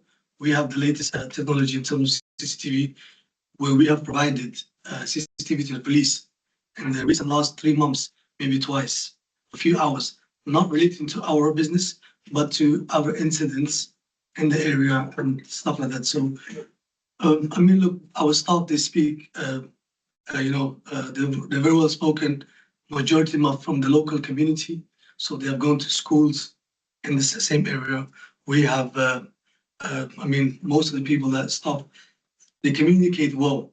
So if there's any issue, we thank God we haven't had any issues.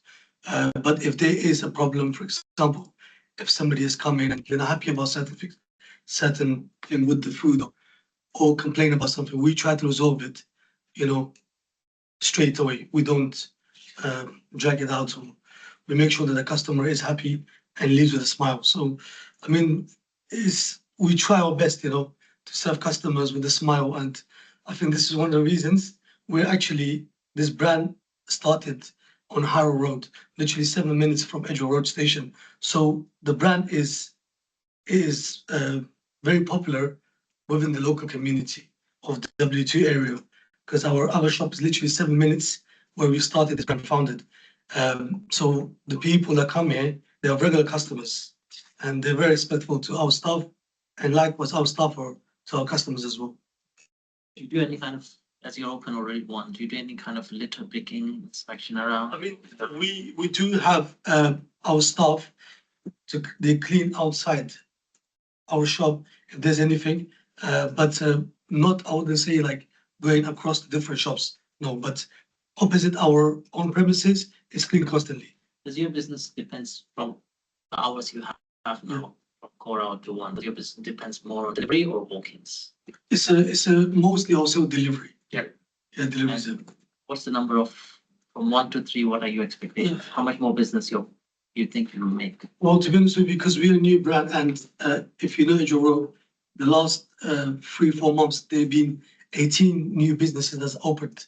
So it is affecting us, and we're hoping that majority of the businesses close during those hours. It gives us a little opportunity to, maybe gain some more customers and make an extra sale. It's not going to be a significant amount, but it means that we can cater when other premises are closed between 1 and 3. Thank you. My concern is more to hear about the life-threatening drives which happened in those areas. So maybe police will highlight this more. We'll come back if I have to. Yeah, we can consider an SIA if that's something that the committee decide upon. But like I say, that would be risk assessed. If we started finding that, there were regular incidents of people coming in or trying to come in with alcohol, or there were disputes, then that would be part of the risk assessment to say that we need an SIA door supervisor. So the broader Church Street area is interesting, it's lively, but as we saw on Edgware Road after the Sutton Police action, it's not always steady. I want to know about the training of your staff and how they would handle very different people coming in.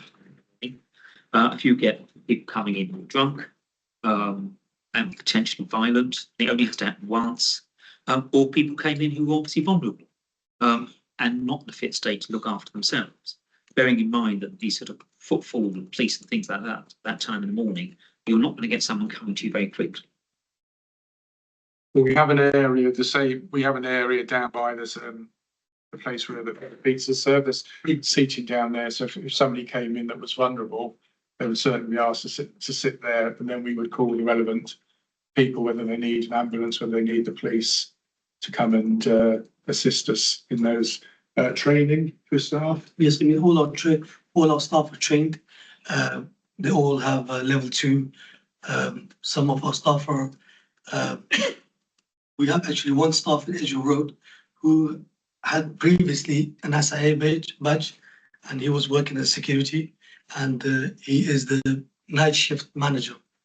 So, I mean, if I'm honest with you, we didn't have any issues in terms of people coming to our store. I mean, it's quite normal on weekends.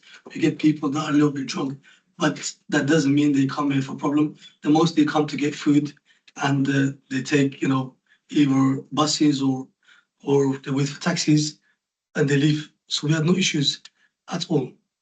Do you expect, say at 2 in the morning? I accept most of what you get is going to be by delivery, but what would you expect to be the number of people sitting in the restaurant? Very roughly. I would say, yeah, I wouldn't say more than that. More than, no more than a person. Right. Yeah. And if you've got a noisy, how would you get them to disturb in a sensible fashion without disturbing the area? And they might not be violent at all. They might just have had a good time. I mean, obviously, because our restaurant is not extremely big and is, when we do get customers like groups and they see that if there's another customer, I don't know how to explain to you, they automatically kind of, behave themselves. We never had issue. And we do get groups sometimes because it is Edgware Road and sometimes you do get groups of tourists, like school kids or college students. And so far we have no issues, if I'm honest with you. I mean, like, yes, the guys that I said, some of the people work with us, they are the age between 20 and 30, so, and very well spoken, and they come from, they grew up in London, so, they know how to speak to. And moving on to deliveries, delivery drivers are freelancers. They work out all sorts of, badges. They change badges. Sometimes there's impersonation going on. In a sense, you're reliant on your own personal charisma. Then, what would you, if you've got a group of sort of pretty noisy delivery people gathering outside, motorbikes, bikes, and things like that? How would you manage that? I mean, at the moment, we don't really have that kind of group in Edgware Road because that shifted to the other side of the bridge because they have a food hall open there. Yeah. And they have around 13 new businesses opened.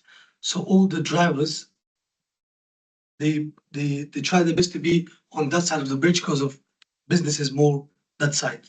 So in our side is mostly if a driver already got delivery and they'll come pick up a delivery from our shop and they will go that way. So we don't really have plus we don't have a place where they can stand in the park outside because it's exact, they're forced to, yeah.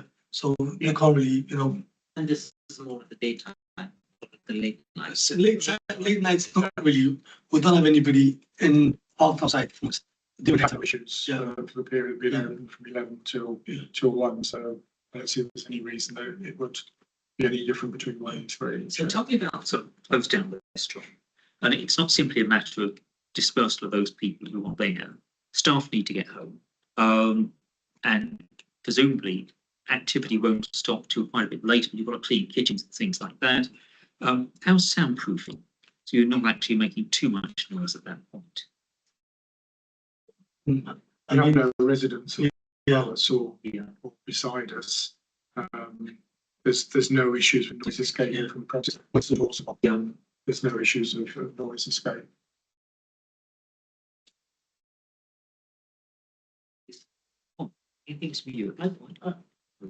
In committees, we always look at if residents are not having any problem or how is the side street. But as a business, you're there, I can see you're just next to Penfold Street. And there is Sainsbury's next to you as well, just a few meters away. We hear a lot of issues from Sainsbury's, shoplifting and stuff like that. But as a business, do you face any trouble from your side? Not really, to be honest with you, because we have nothing on display for customers. So it's only when they come in, they want something and they place an order and then they will go. We haven't had any issues, anything like that, because nothing at all, if I'm honest. Right, could I ask the police to make their presentation, please? Thank you, Chair. The police maintained our objection on this application due to the fact that the hours requested it beyond core hours. So they already have a license beyond core hours at the moment. Obviously, they want to go till 3 o'clock in the morning. I would agree that the venue, the operator, it's not a crime generator for us. I did some crime investigation for this committee. It's not many crimes associated with the venue. Our objection is the area. As the policy states that licensed premises that open late night refreshment often attracts people to premises, obviously for the hot food late at night. And where this sort of venue is, I think it may become a bit of a destination point. People on their way home, coming up Edgware Road, stopping off to get some hot food. And that's our concern really, is drunk people coming to the venue and then things happen inside the venue or outside, and social behaviour outside, and potential crimes that occur inside. So any venue that opens later, I think the risk, we can all agree that the risk sort of goes up. I submitted those maps. They were the same map, the heat map, in I think page 13, the original. Yeah. I just want to make sure. See the first submission. They are actually the same map. It was just the one below is the hotspot. It just a bit easy to see where the sort of crimes are occurring. And I think we can all sort of agree down Edgware Road, it's quite high crime to generate that. Obviously not saying this venue has anything to do with that, but it's just the area in general.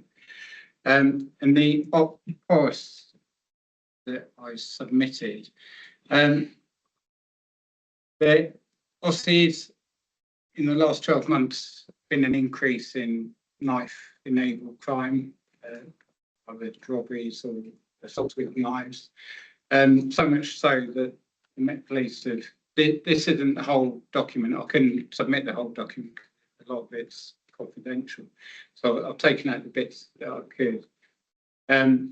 It's obviously getting to a situation where it's serious enough for analysts to be going through the crime figures. And it does make note in there that some of the late night venues do attract people and criminals. We do tend to find that anywhere that's open late does, whether they're going in that venue or not, they hang around the bright lights, people about. That's where people generally congregate, and that's when people become victims of crimes. But again, this venue at the moment hasn't had any issues, but it could be the later it opens. Also, I did suggest about you were minded to give the license about just the deliveries till 3 o'clock. Obviously for us, not having people, drunk people, vulnerable people attracted to that venue late at night. If it's close to the public and it's just deliveries only. I know we heard earlier about the delivery drivers, ASB, but for a police point of view, we'd probably rather delivery drivers coming in and out of the shop, and customers. So that's why I suggested that. Although the venue's been there a long time, it's a new operator. Maybe it would be an idea just for deliveries till 3 o'clock for 12 months, and then maybe come back and I'll sort of later hours for the public if everything's going okay. Just for the op costs, obviously the crimes there, they're a lot more scrutinised. I think Nigel suggested on the my other submission about the the crimes, they're not drilled down into times and all that. On the old pass, they are obviously scrutinised, and as you can see, they're all split into different times. So we can see that the early hours is a high crime, as we would expect.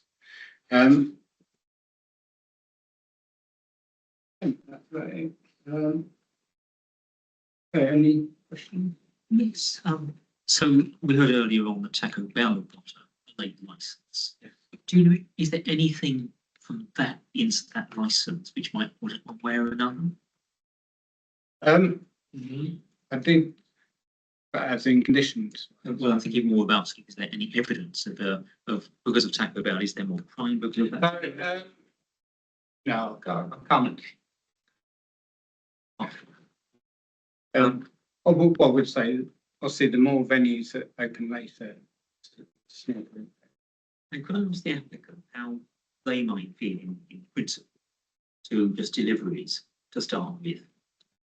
It's deliveries is I don't know, to be honest with you, because this depends on the night. Some nights there's no deliveries whatsoever. So we can't just guarantee that it's 100% going to be deliveries.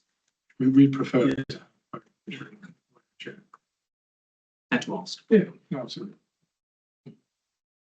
I think. Sorry, I didn't recall. Peter Morgan. Peter Morgan, thank you. I think I quite understood what Peter Morgan have said, that every street has its own problem, and with this side of the street is the math plan, where you would prefer delivery more than a person walking down to reduce save for that person. I completely get that. But Taco Bell and this business is completely two different things. Taco Bell's menu is completely different than selling chickens. Yeah. Thank you. That's all. Okay, can I move across to environmental health, please? So my colleague who was handling this application, coming to this hearing, her conditions hadn't been agreed. But I hear applicant has agreed to all the conditions except one, which is number 8. And she's given instruction that if the conditions were accepted, she's okay with the application as presented. I know there are some duplications with the conditions. I'm sure we'll go into that. That's all I have to say. No, okay. Questions? Thank you, Chair. Lucy, could you pull up the condition, please?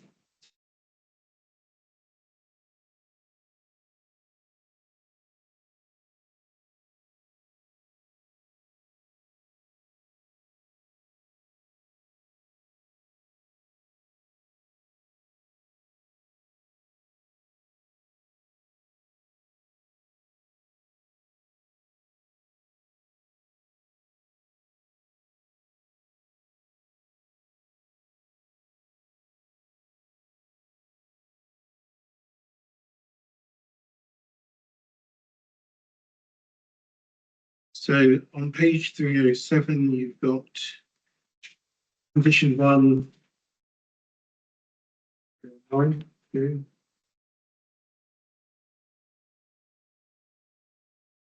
Should be 309. on my bundle, it's 307. Index 5. Page 307. 311 was. Yeah. So condition 1, that's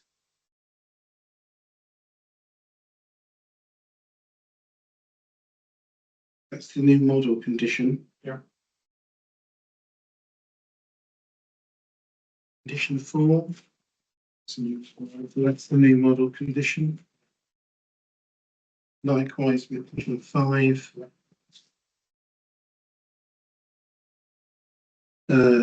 Condition 6.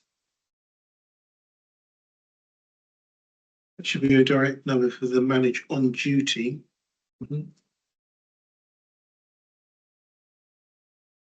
premises.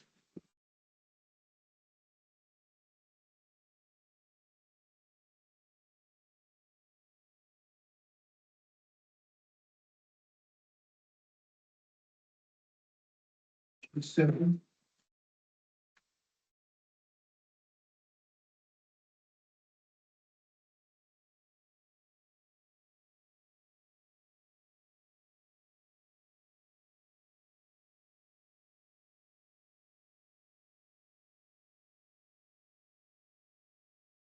I just asked, do the police and environmental health agree condition 7? Difficult to enforce. I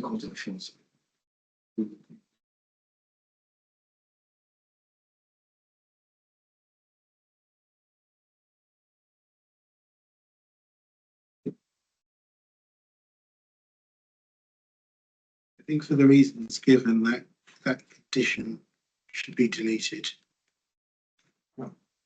8 to remain. Conditions 9 through to 20, right? And then we've got the environmental health conditions 21, 22.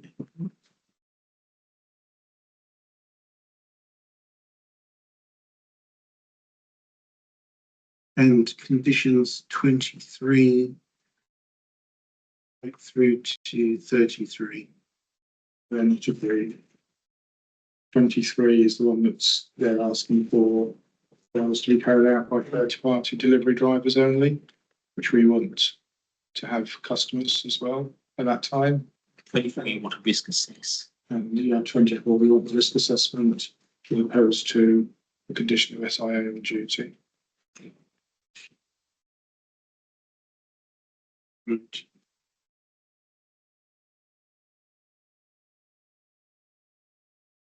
That'll be for the committee to decide.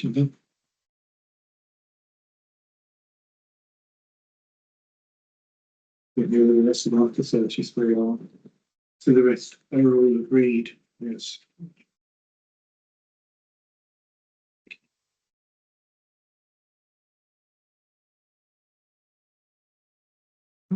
You've cost us summing up. I'll ask first one if I'm. The Metro Police have any summing? The applicant. Actually, the only one point I'd come back to is PC Morgan's assertion that it's a destination place. I would say that whilst the food is different, I accept that between Christmas and Taco Bell. The people would be out there looking for food. If they don't go to Christmas, they'll go into Taco Bell. But I think it draws people, but wouldn't necessarily be there in the first place. So. We're going to retire to deliberate. We will aim to get back to you in 5 days. In which case, I'll close the meeting. Thank you very much.